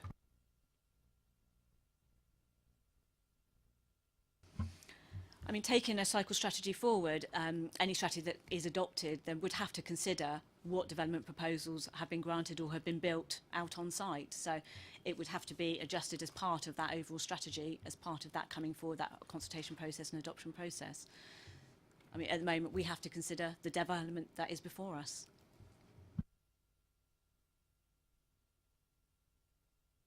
I think I understand where Councillor Cubitt's coming from here. That yes, we have an application before us, but there's no consideration of additional contributions from the developer towards that contribution of connecting up the cycle links. I think that's the concern that I'm getting from the members of the committee. We're referring to sustainable transport modes as part of, that overall cycle strategy. They fall within that. The developer is looking to secure a financial contribution, which is within the recommendation before you, of a sum of money towards sustainable transport routes, which would be put towards, for example, that cycling strategy. So they are seeking to provide a contribution towards it, although it might not be physical space on the site, and that would be for Hampshire County Council to refer to whatever project that they are securing at that time. Sorry, I don't want to spend too much time on the bicycle, but it just demonstrates, like, we've all been talking about a cycle strategy for a very long time. You have been, not you personally, but you, the officers, have been dialoguing with the applicant for evidently a very long time. We must know, because we've spent a lot of time on the cycle routes, which are the main artery routes going in and out and linking and connectivity with the Dummer and North Waltham and further afield, and we know that 55-year-olds plus are, I mean, I nearly run over every day of the year lots of 55-year-old men cycling on roads that I then am sitting behind and late for every single meeting because they're all out cycling all day every day. But given that we know all of this information, have we been negligent in not asking the developer to push that perimeter a little bit over in order to anticipate some main arterial route that we've already got in a cycle strategy that is supposedly connecting Hatchwarren, Kempshot with Dummer, a golf pitch, a golf course, and or North Waltham?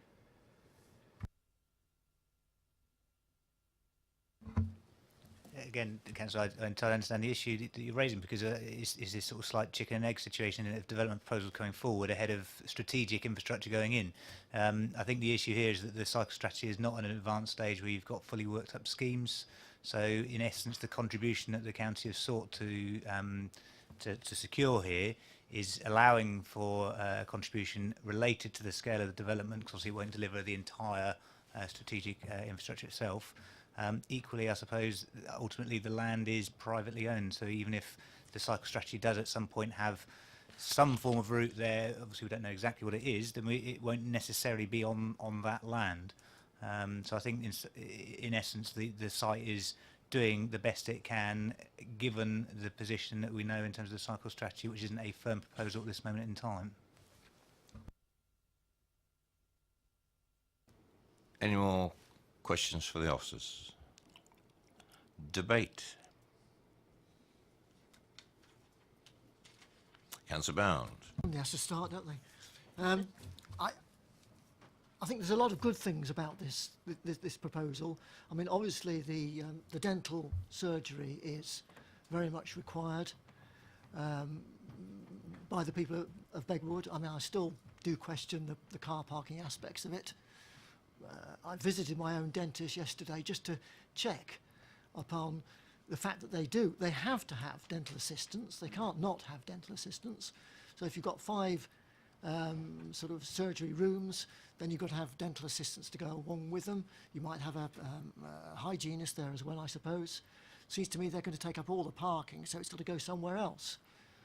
Maybe they can go in the pub. Maybe they go into the pub before they go to the dentist. Maybe that's a good idea. But it's still sort of a little bit tenuous, I think. And no doubt we do need care homes and the like. My real problem is the affordable housing. And my thought is, if the applicant doesn't come forward with a scheme that allows them to give the off-site provision, then go away and think of a different scheme.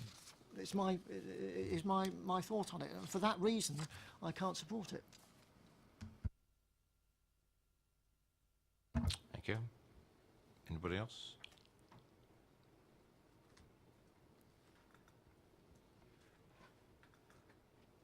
No? Councillor Robinson. Thank you, Chair.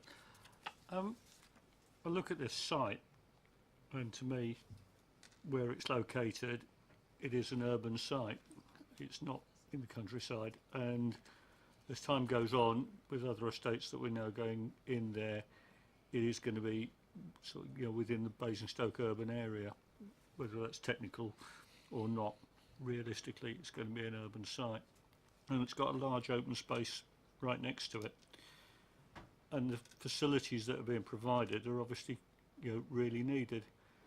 My biggest concern is the one that Councillor Cubitt's alluded to, which is the effect on any future cycleway on the A30, because the way this is designed, we won't be able to put a usable direct cycleway in to Hounsome Fields and the golf course site. So I don't quite know where I am on it, but that's my main concern. Everything else I'm reasonably happy with.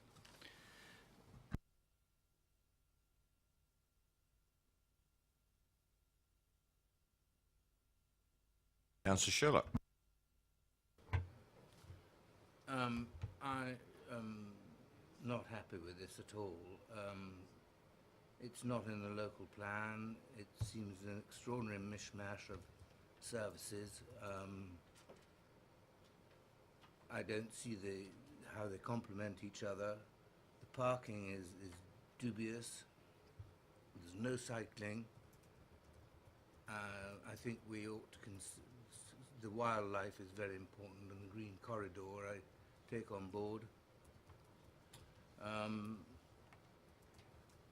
And it's not in the settlement boundary. I can't support this, I don't think.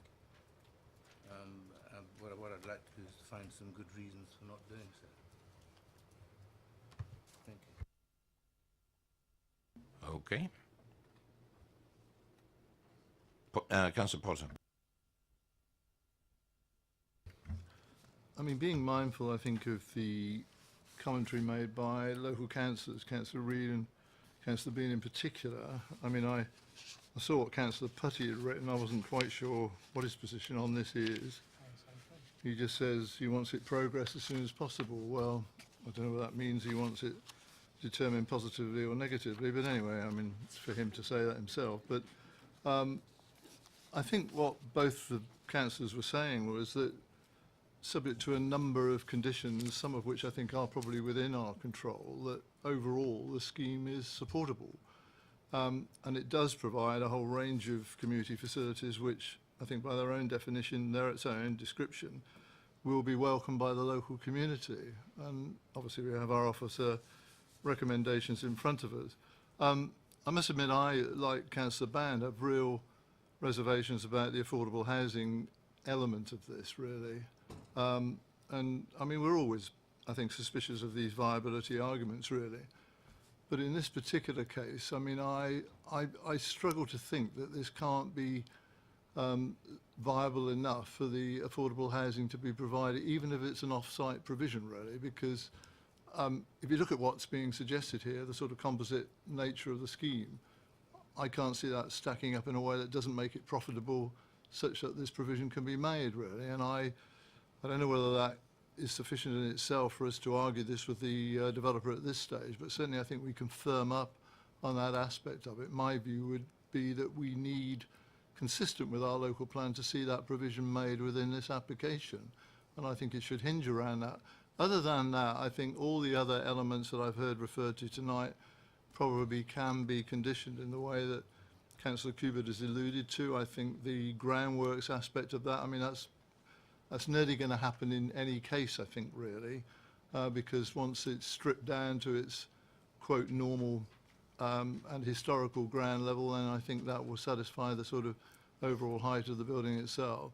In regard to the cycle route provision, I think we are caught in this situation at the moment where we don't have this comprehensive strategic plan in front of us, and it would be a nonsense, it seems to me, for us to try and design that tonight, incorporating this site which may or may not feature within it. I mean, it's going beyond anybody's wit, I would have thought, tonight to do that, really.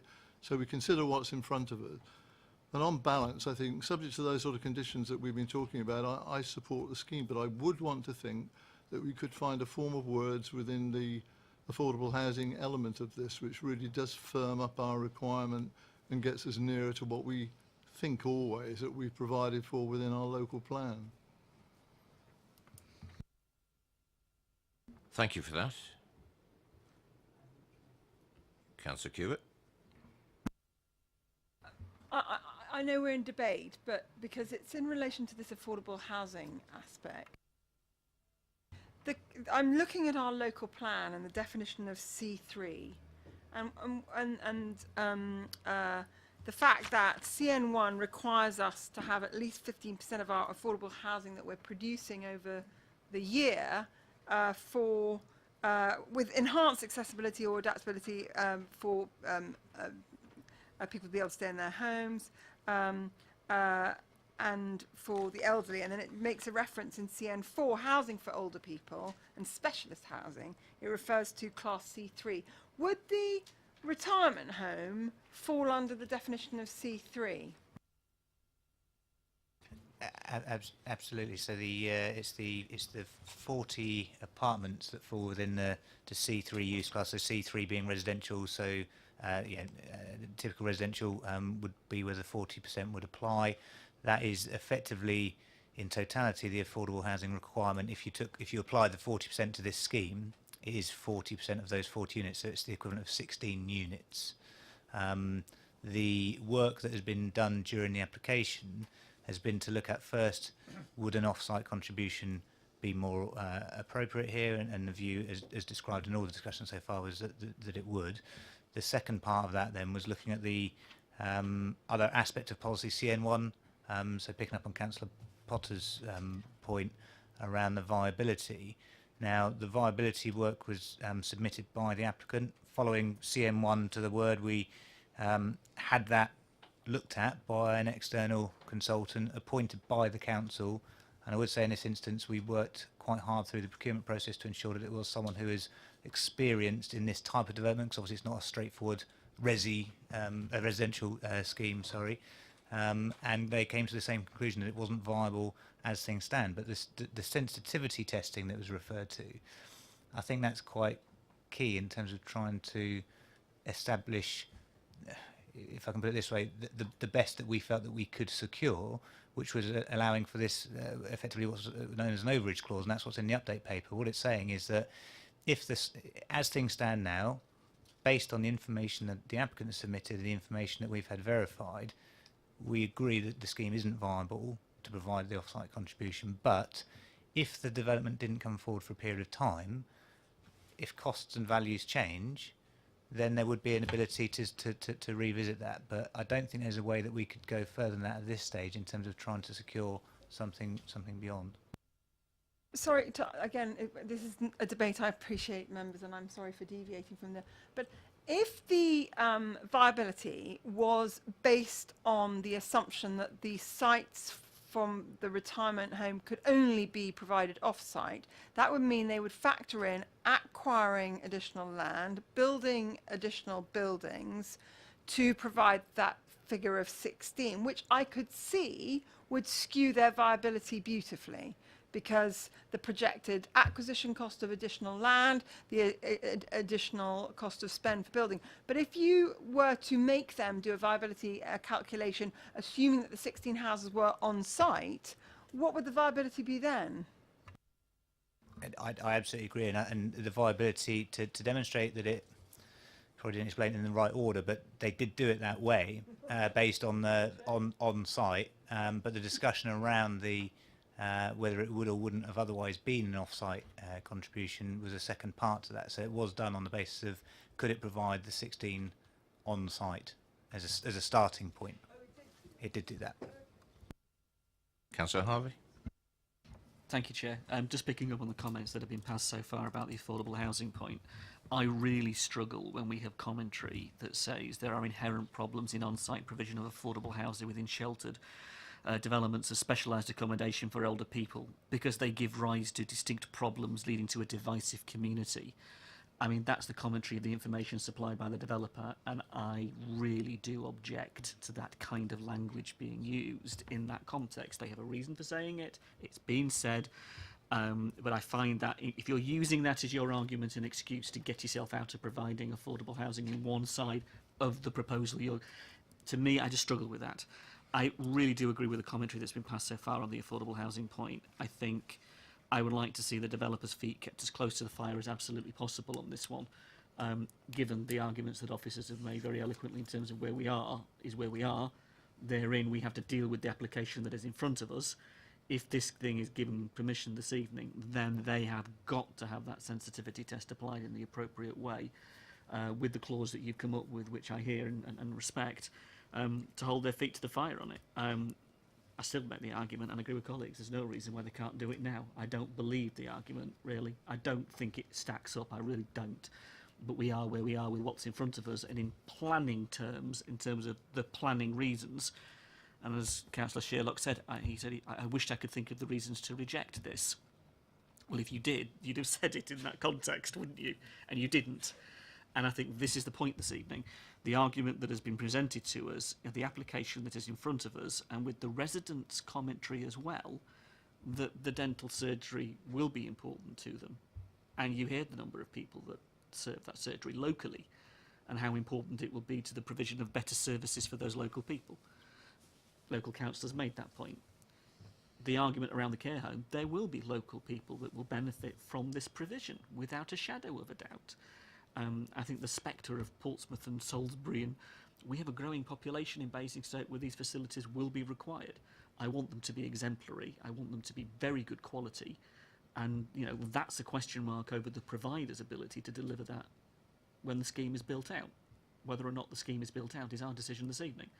I think in terms of the pub, pretty clear what the local members said. It's wanted by local residents, and it's an amenity that they would respect and appreciate. So I respect the local members' view.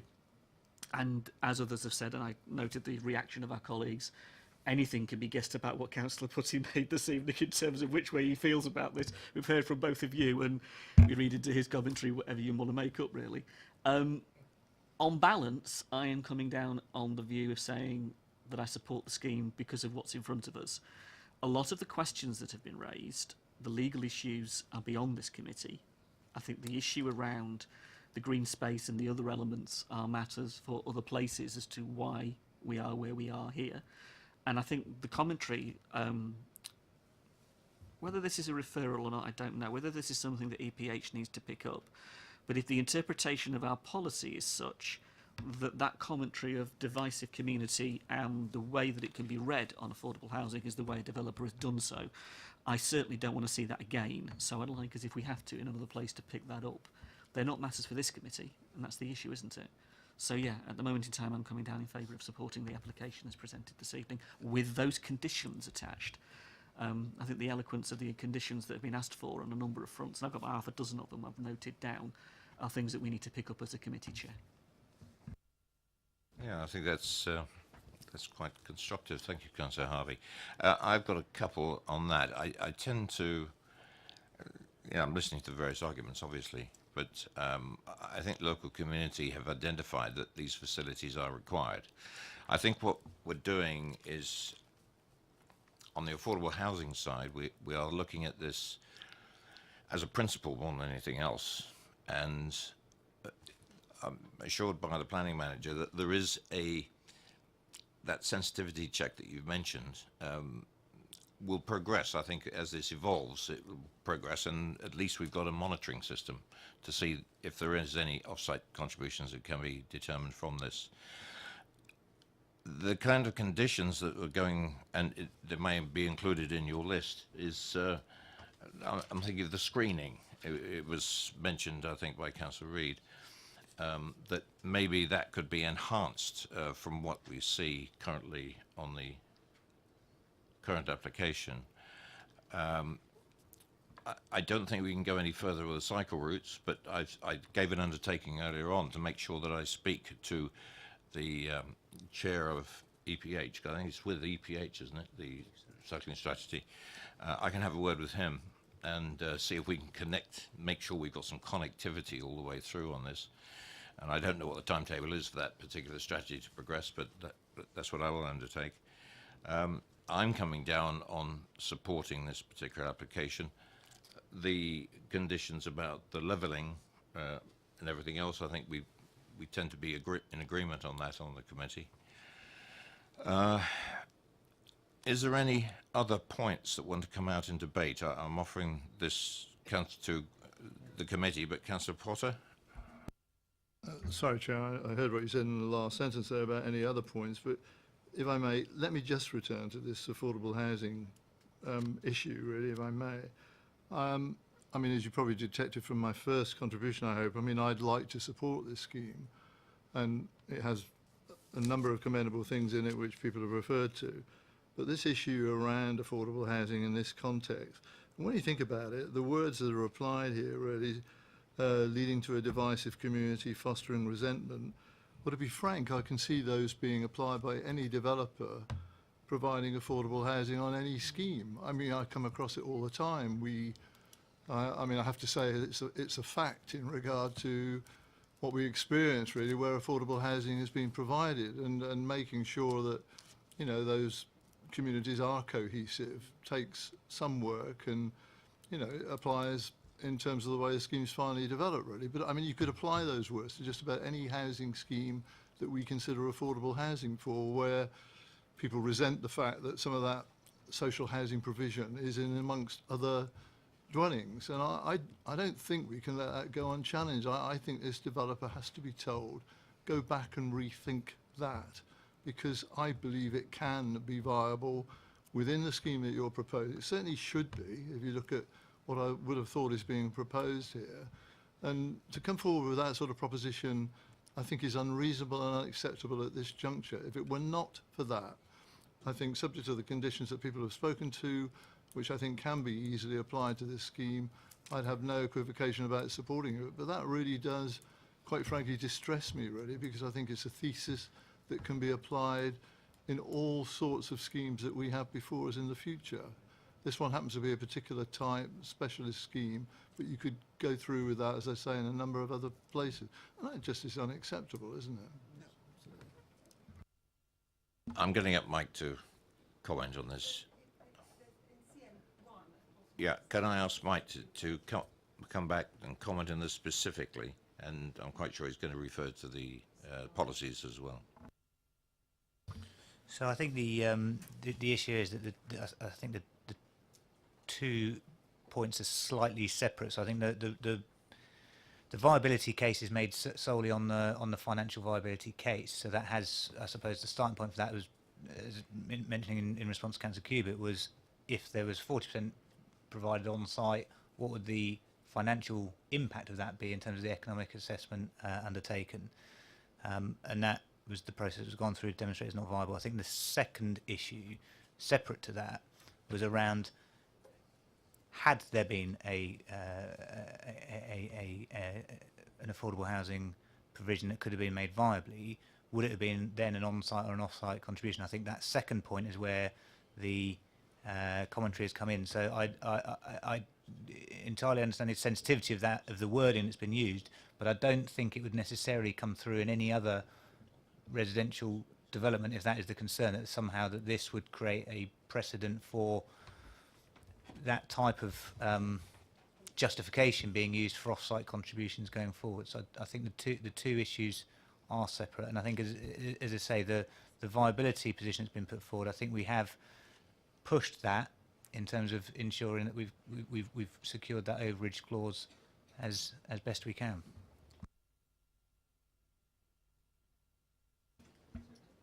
Just to say that we, as a council, and all of us, because we were so involved with the writing of the local plan, absolutely seek for the affordable housing approach to contribute towards creating mixed and balanced communities. And that's our central mantra. And that is what governs all of us, and that's what governs our local plan. So I very much hope that this would not be an approach that anybody believes would be acceptable in our borough. And I think you would agree with that, Mr. Chairman, wouldn't you? Absolutely, and I think that is agreed by every member of this committee. As you say, a lot of us have been involved in the local plan, and we've had considerable debate about affordable housing, but we did come to agreements about this. Got anything more to add, Councillor Harvey? It is just page 79, and it is just that paragraph on that language, and what is used in the bottom of the paragraph as the justification. The applicant therefore proposed no on-site affordable housing due to market and practical considerations. So while the officers quite clearly have said yes, it was an economic case, the developer has said that actually it also considers practical considerations, because as far as they're concerned, it might pose significant management issues as a social provider. They have chosen to introduce that as an argument, not purely the economic argument, as a reason for them stepping outside of our affordable housing issue. So while the officers have taken that view, I respect that. We must judge what's before us. What is before us on page 79 is a statement from the developer that says something else. I cannot support, I don't want that in any way, shape or form. Because if we do it once, we will be back here again. And that cannot be. Thank you, Councillor Harvey. As I think this is partly an issue of sequencing, because I suppose it's where the application started. But if you were minded to grant permission, the reasons for approval would not be in any way securing it on that basis. The position on affordable housing overage clause would solely be on the grounds of the economic viability statement put in. It would not be related to the position of whether it should or shouldn't have been an off-site contribution. And if there was a requirement for that to be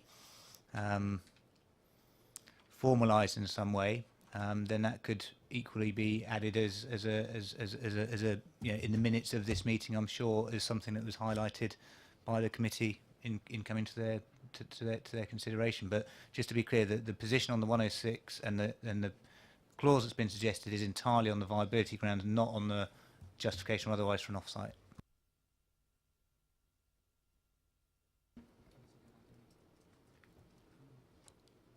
I think that's a good idea, Chair. Yeah, so do I. Absolutely. Now, it's a question of whether, on that basis, I'm taking advice from the development manager here, the committee would agree to a proposal. I would like to see if the proposal is forthcoming from the committee. As I said earlier, I've got great misgivings on this, but I look down and I can't see reasons to refuse it on EM10. So for that reason, and because we need to move this on, I recommend it for approval, and we'll see how the vote goes. And bearing in mind, we've actually qualified several other items that need to be conditioned on this. I think we've gone through the list. We'll reinforce that in a minute. Do I have a seconder? Councillor Potter. Well, that's fine. Thank you very much. Right, now we'll get into the nitty gritty of conditions and everything else in a second. I'd like to get the vote to be taken, which has been proposed and seconded for approval subject to certain conditions and slight amendments to that. All those in favour?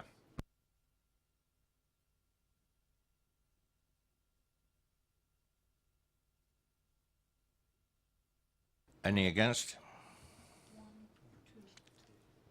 Right, that's everybody accounted for. That motion is carried. Officers, and this may take a few minutes.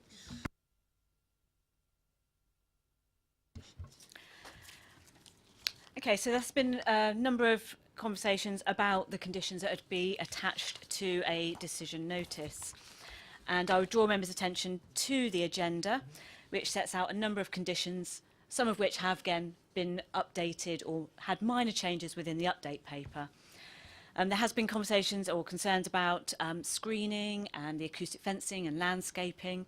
And members will note that there are conditions within the recommendation before you that secured further habitat enhancements, biodiversity monitoring.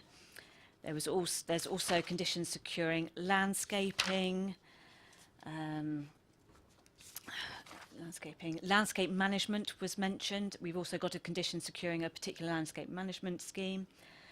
Details requiring further details to be submitted for the acoustic fencing, so we've got control over the external appearance of that. Parking and servicing, and also the construction method statement for construction vehicles. There's also the proposal for an additional condition addressing levels, to include with that the need to return to the original ground level, and a further informative to share coordinate with their parking requirements. So there's that cross use of parking spaces, if that is feasible, as part of the the parking and servicing management plans that would have to come forward. And again, I would just reiterate that a number of those conditions have been minor sort of changes within the update paper, which also included a further informative. I hope that assists. Well, I'm going to give members an opportunity to have listened to that.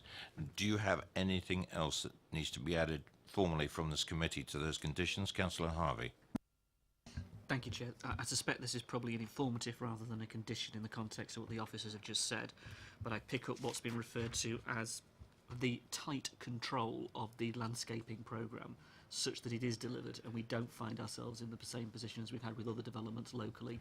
I think we should at least have an informative on the committee's view on that. If that can be added to the condition to make it stronger, then great. If it's strong enough, I leave it to the professional judgment of colleagues to say that it is. In terms of the considerate construction order, again, if it's good enough and it ticks the box, that's fine. But in terms of that HGV movements, has been spoken about, the notion of what happens to the on-site spoil and all of that. If you feel it's strong enough professionally, but we should pick it up as the informative because members have raised it. The other bit is really around the development parking, and I mean the developer parking. We've heard that locally there is an issue with the abuse of local residential parking. I know that from my own cost in terms of my own ward. So in terms of this, if there is a way of an informative, we can have it on that, the developer is strongly encouraged to manage their own parking in the context of development. That would be appreciated. And as the colleague is in the audience dealing with the other Bellway site, I do hope he takes away the comment from the local member that Bellway are currently causing a problem, and I look to him to hopefully solve the problem. He's here tonight and he can listen to us saying it as a planning committee. So hopefully that message goes home. Thank you, Councillor Harvey. I think all of those aspects would be captured in informatives, which would then effectively direct the applicant in terms of how they submit their construction method statement through the condition, equally on the on the service management plan, and so on and so forth. So I think they are informatives that would then direct those issues, and certainly we could record there the in doing so the concerns of the committee that they've raised in terms of other development happening in the area at the same time. Councillor Cubitt. Because we've spent quite a bit of time talking about the affordable homes, I don't think it was any reference made by Catherine to what we said in terms of how committed we are as a committee to the developer respecting our stated local plan in terms of creating mixed and balanced community, and to them honouring the undertakings that they will have to our community. Yeah, I'll answer that one. That will appear in the minutes as a formal recording of what has been discussed and agreed at this committee. You happy with that? Yeah. Fine. If there is anything that EPH needs to pick up from a policy point of view, then, but if you have that conversation with the chair, you're doing the cycling one, let's pick it up and not lose it. I have taken that up as an action from my position, and I'll approach the chair of that committee. Members, may I thank you all for your contributions tonight. We've spent a fair amount of time, but I think it's well worth it on this particular site to have exhausted all our particular avenues, so I thank you for that. Let's take a 5 minutes on this one, and we come back at 5 minutes to 9. I think we'll all do with a bit of a break.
All right, thank you, members.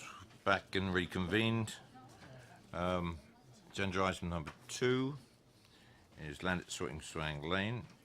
And could I ask Matthew James to come forward, please? Good evening. If you'd just like to sit there while the officer presents the application. Thank you. This is an outline planning application with only access for consideration for residential development of up to 100 dwellings, which is an allocated site within our local plan. There is an update to note to this item. Obviously, members visited the site last week, and within the update, since on the 7th of June, the Old Basing Neighbourhood Plan was considered at referendum, and there was a 86% support of the neighbourhood plan by voters, so obviously it now forms part of the statutory development plan. But there's already references within the officer's report to the key policies within the neighbourhood plan, so it's not considered that any assessment as set out in the officer's report has been affected by this support of the neighbourhood plan at the referendum. And I think members at the site viewing last week were concerned about 2 issues, and that they were raised in concerning the Hampshire Clinic and the close proximity of that site to this allocated site, and issues about drainage were raised. So taking those points individually and separately. So no objection has been received to the application from Hampshire Clinic, and there are no significant committed development proposals here that have not been implemented. So as part of the application, a transport assessment was submitted and a transport technical note was submitted. So both those documents took into account the presence of Hampshire Clinic, and it took into account the prevailing conditions upon Basing Road, so which obviously accommodates the use of their access and the on-street parking that is obviously prevalent on Basing Road. The transport technical note also that was submitted assessed was also subject of an independent road safety audit, and again no issues were raised with on-street parking and the operation of the access points. The technical note also suggested that funds are to be held within the provision of to provide parking controls through a formal traffic regulation order, and within the officer's report this has been secured via a legal agreement. With regard to the drainage issues that were mentioned on site, the application was submitted with a flood risk assessment, and then again surface water is to be dealt with by filtration means on the site, and the flood risk assessment said that there would be no increased flood risk to downstream receptors.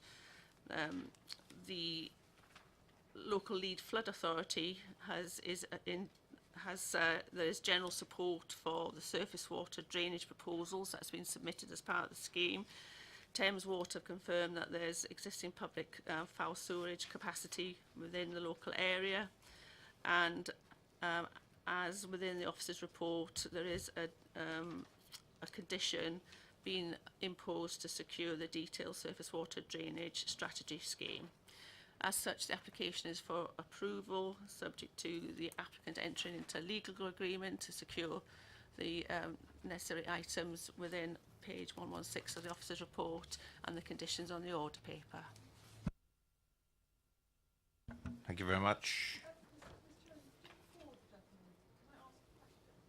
Not formally, no.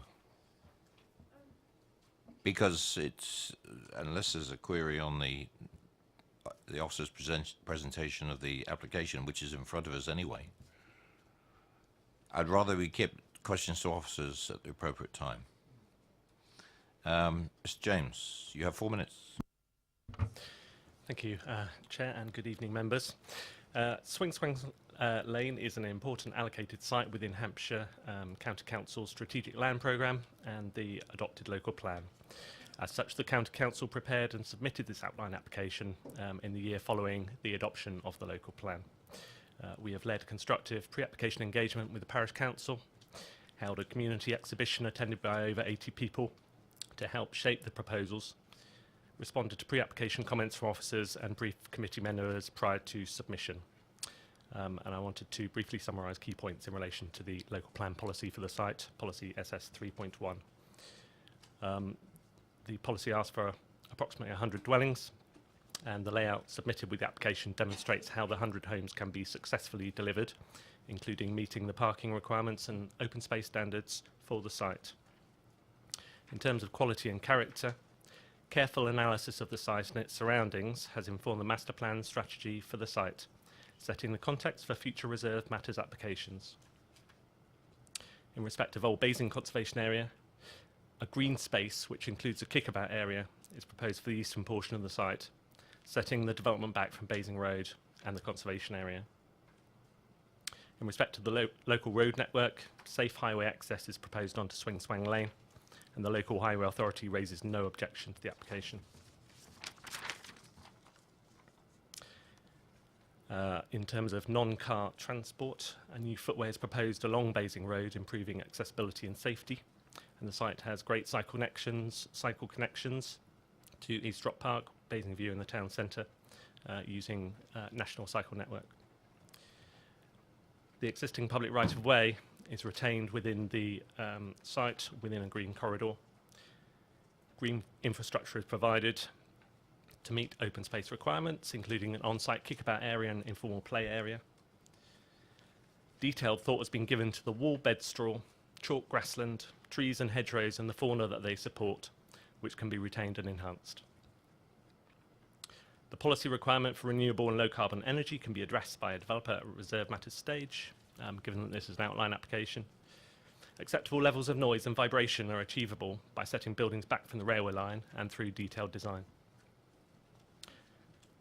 In terms of drainage, a sustainable drainage system will manage surface water runoff, collecting water within swales at the lower part of the site, ensuring that all surface water is discharged into ground within the site. Sewerage capacity has been confirmed by Thames Water. Groundwater levels have been analysed and do not represent a significant risk to the development. And in other policies, the development also proposes policy compliant levels of affordable housing and will make a meaningful contribution to local housing supply. The application before you is to establish the principle of development and the detailed proposals for site access. The development's in accordance with the adopted plan and other borough guidance, and I support the officer recommendation, needless to say, to approve and the heads of terms. Thank you. Thank you very much. Any questions of Mr. James? Okay, Councillor Hewitt, followed by Councillor Harvey. Yes, just out of interest, given that the site belongs to Hampshire County Council, how do you exercise Chinese walls with regards to your transport team evaluating the acceptability of the transport proposal, given that you also own the land? Yes, thank you, and it's a very important point in terms of maintaining impartiality in terms of recommendations and decisions. And in this example, the site, because of its size, has been reviewed by the local area office at Basingstoke. And so although Hampshire has a view as a highway authority, it's effectively the comments come from the local area representative.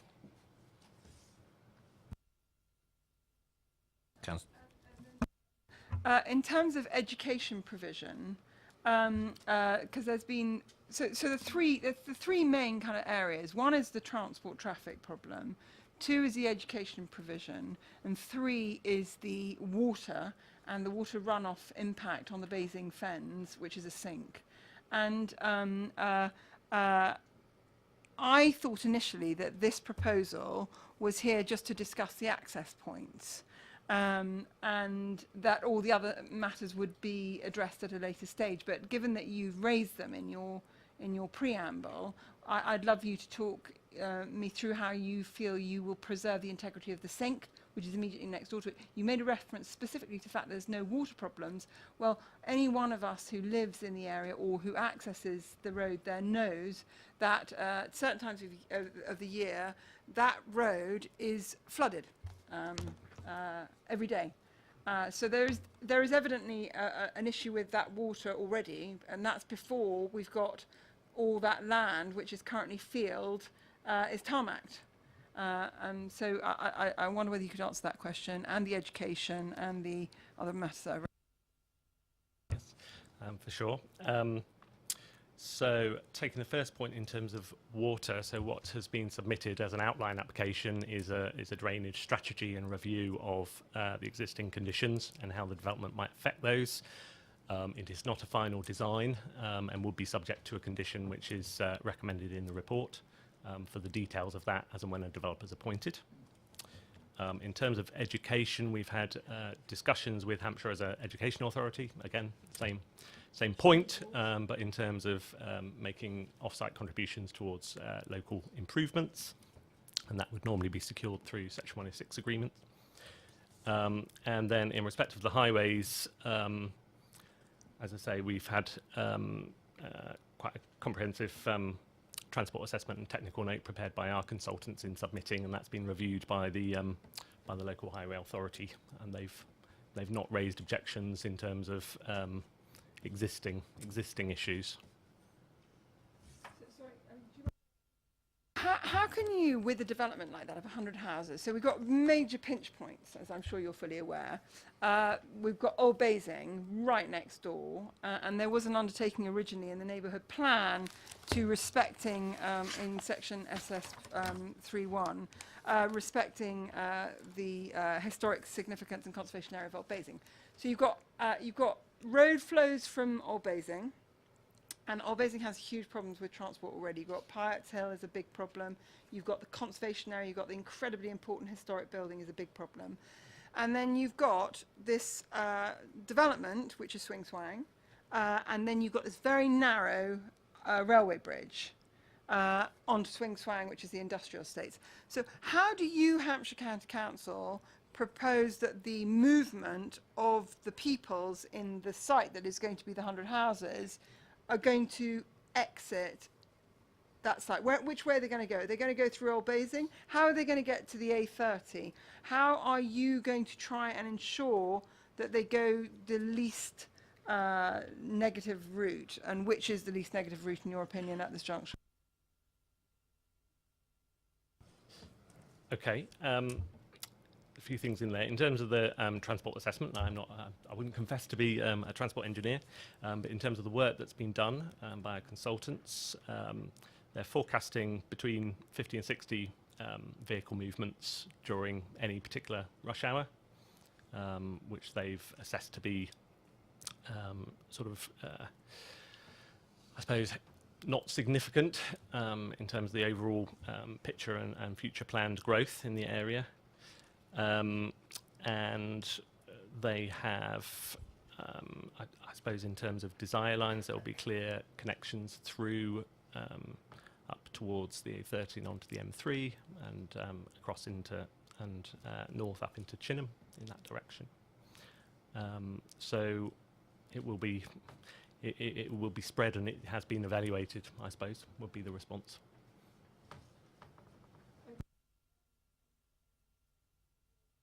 Microphone, please. And then sorry, thank you, Mr. Chairman.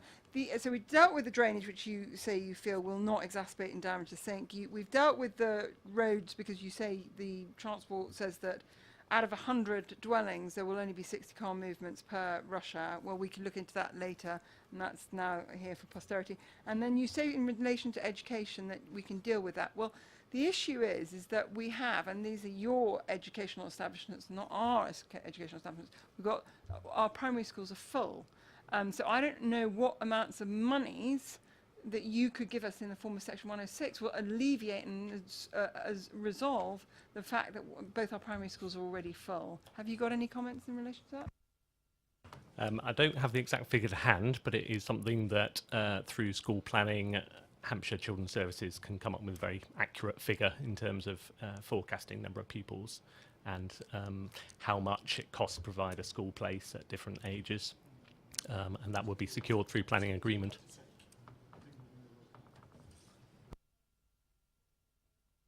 That's enough for me for now, Mr. Chairman. Councillor Thank Harvey. you very much.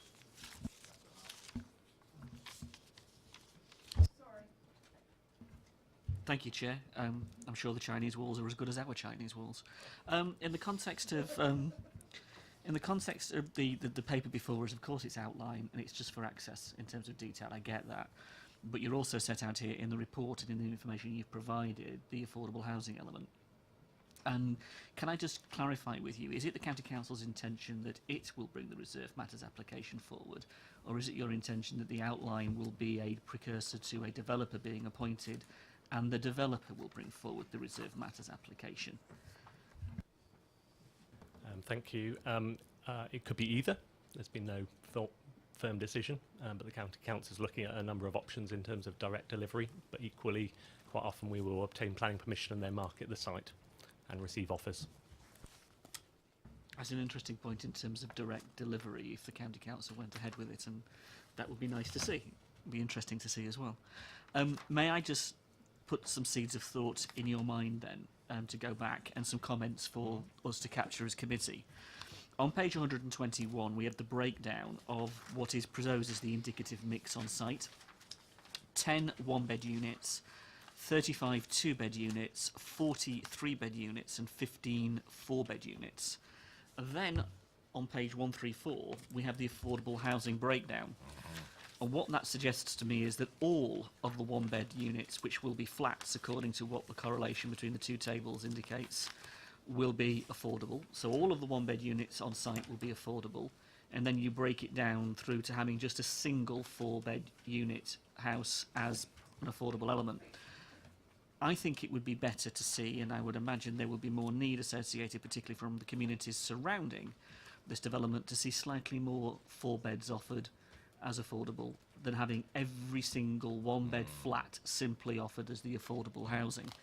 Now, whether county would go away and consider that and work with our housing department to rethink that through would be worth, I think, a conversation before the Reserve Matters comes back. It's purely informative at this stage because that's all it can be. I respect that, but as county, if you're offering us 40%, I'd want to see that held to as well. And so could you give us a verbal commitment this evening that no matter what developer comes along and takes the site on, the County Council will ensure that 40% of this site will be delivered as affordable housing, and we won't necessarily see the viability tricks that we've already seen this evening expressed in the way developers sometimes go about their business. Yes, thank you. Yes, certainly in terms of this current outline application, the 106 agreement would lock in the percentages and the overall tenure split, and that would be part of the permission if it were marketed to another that they would need to comply with. And similarly, if Hampshire delivered it directly or in partnership with someone, that would be the case. You will, as you rightly stated, the indicative mix is what it says it is, and so it will be brought forward as Reserve Matters. And in terms of the permission and the consent that's in front of you, it will deliver 40%. Yes. Push you slightly more than that. You say the permission in front of us. I'm also looking to the Reserve Matters. Can you give me a commitment that if we give permission for this evening for the outline, by the time we get to Reserve Matters, the County Council won't be playing games, or the developer won't be playing games with 40%. We will see the 40% come forward.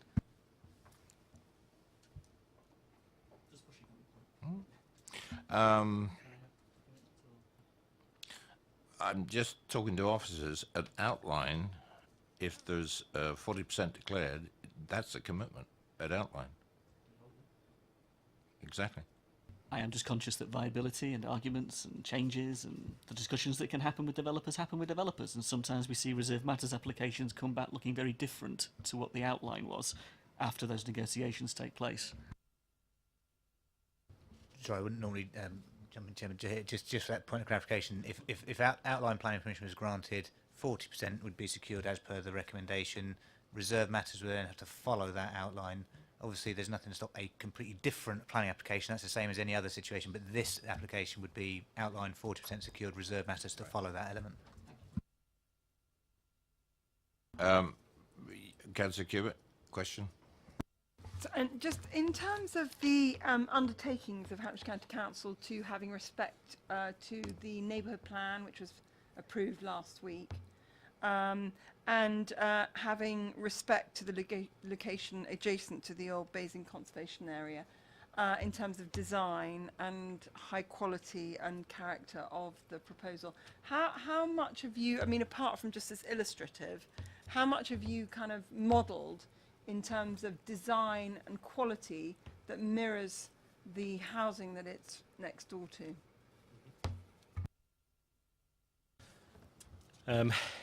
I think in terms of the design and access statement that's submitted with the application, again is illustrative, but it brings in character references and other examples of good practice. We've spent quite a bit of time looking at the layout in terms of how it can work as a series of blocks and with a green open space, and how you set the eastern side of the development area back from Basing Road. So although there is a relationship to the setting of the conservation area, it's not within the heart of the conservation area, and therefore I think there's opportunity for it to be its own thing to some extent, but of the necessary quality that your officers will demand at reserve matters stage. Right, I've got a question. I hear you saying at some stage you're going to get a developer. I look at our local plan policies, and this policy SS3, Greenfield Site Allocations. Now, a lot of this was done in coordination with the landowners. Landowner in this case is Hampshire County Council. And SS 3.1, Swing Slang Basingstoke, approximately 100 homes. The phasing is rather important to this council, and here we have 2017-18 to 2019-20. If you got outline planning permission for this tonight, when would you envisage, and when do you plan, I should say, let's not envisage, let's plan you getting in touch with or getting into an agreement with a developer to bring this site forward, because we're very sensitive to the 5-year land supply.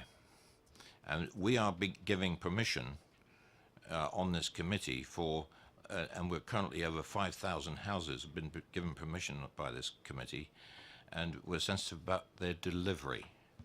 Could you give me some assurance about what kind of timescales Hampshire County Council is working to? Thank you for the question, and it's important discussion nationally as well as locally in terms of housing supply. So in the event that planning permission were granted tonight, that'd be great.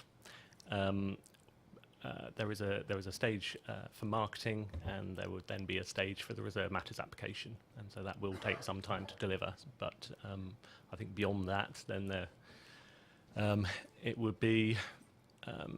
I think the important thing is that it's not too big a site. That there's a lot of upfront infrastructure, and equally it's not a small site, so it will deliver a meaningful supply. And therefore, I think, given the relatively limited constraints for the site, you'd be unlocking it fairly early. But I couldn't give you a specific financial year in terms of delivery.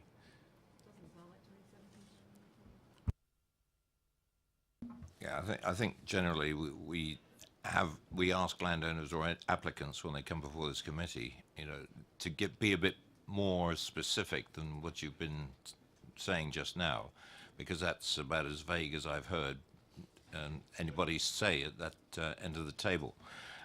We're concerned about this, and I would encourage you to take it back to Hampshire, and you can take it from me as chairman of the committee, to pursue this if we agree to award the outline application tonight, to pursue this with all dispatch, I think is an expression the Navy uses. But thank you very much. Any more questions for the applicant? Mr. James, thank you very much. We have no more speakers, but we do have a ward councillor present, Councillor Cubitt. You can have your 4 minutes.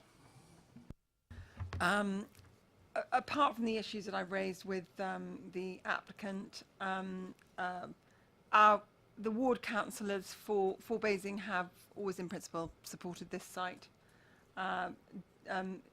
provided that the concerns that we've raised all along are addressed and that we have a considerate builder and developer who ultimately develops it out. But the ground surface water is a concern, and the proximity to Basing Fen Sink is an issue, and the access through that Victorian bridge is an issue, and the congestion in Basing is an issue. So if we, as a committee, re-emphasise that we wish the officers to make very sure that when the reserve matters come, that all those concerns, in addition to the education matters that I've also raised, whereby all our local schools are full, then we support this proposal. Thank you very much. Questions to officers? Oh, sure. Ask the ward member a question. Councillor Bowen. One on the education side, it's 30 pupils going to the local St Mary's, is it? And they're talking about a travel plan in terms of walking. Is it really feasible to walk from that site through? I mean, is there a cross-country route? That's what I'm wondering. No, there isn't. No, well, it is feasible, and in the old days, people would have walked that far. I mean, and they have plans where they encourage parents to go to the British Legion and then walk to the infant school from there in order to kind of improve the traffic issues. But reality tells all of us that all the parents will drive their children to the schools, but that's assuming that there's any places, because we've been told that all the schools are full, and so it doesn't matter how much spend per head. I don't think there's any room for enlarging any of those schools for additional pupils. But that said, the Easter Basing development, which is the other strategic site, if Hampshire County Council honours its commitment there is supposed to be provision of a new primary school, but that's in the distance. And where are the children going to go to school, and the difference between the planning of both those sites? Any more questions, Councillor Cubitt? Questions to officers? No. Councillor Robinson. Thank you, Chair. I noticed in the application it says provision of a secured sum to cover possible future parking controls, which just the fact that that statement is in there indicates that people are aware that there are parking issues in that area, and certainly the photos we look at show a line of parked cars down that road. You put parking controls in, which presumably is yellow lines and things like that. Where are these cars going to go?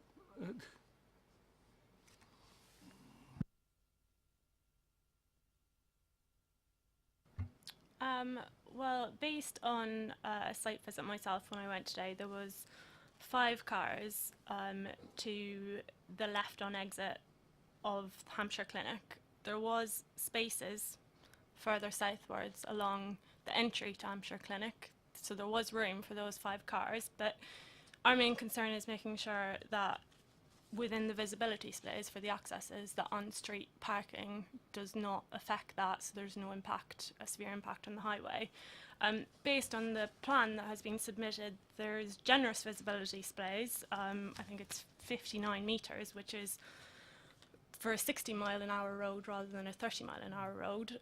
But there also is space in between. You could have the parking controls just within the visibility space rather than the whole way along that road if there was an issue with parking, but that would be to be decided afterwards.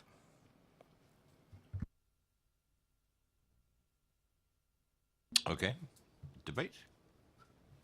Any debate? Councillor George.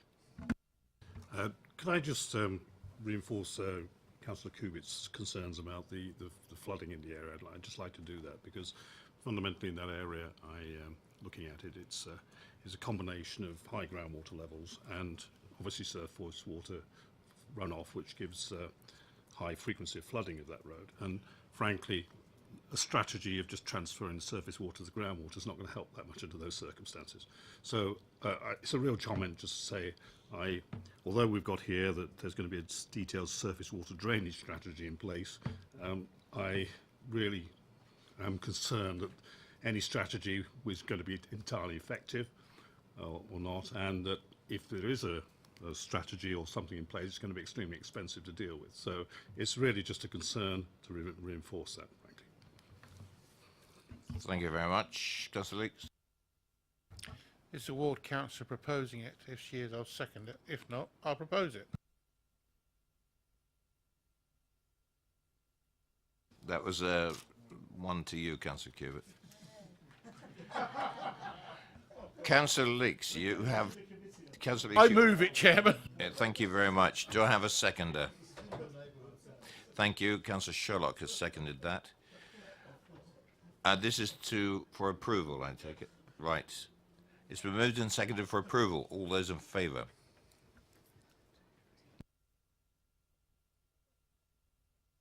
Right, that application has been approved, officers.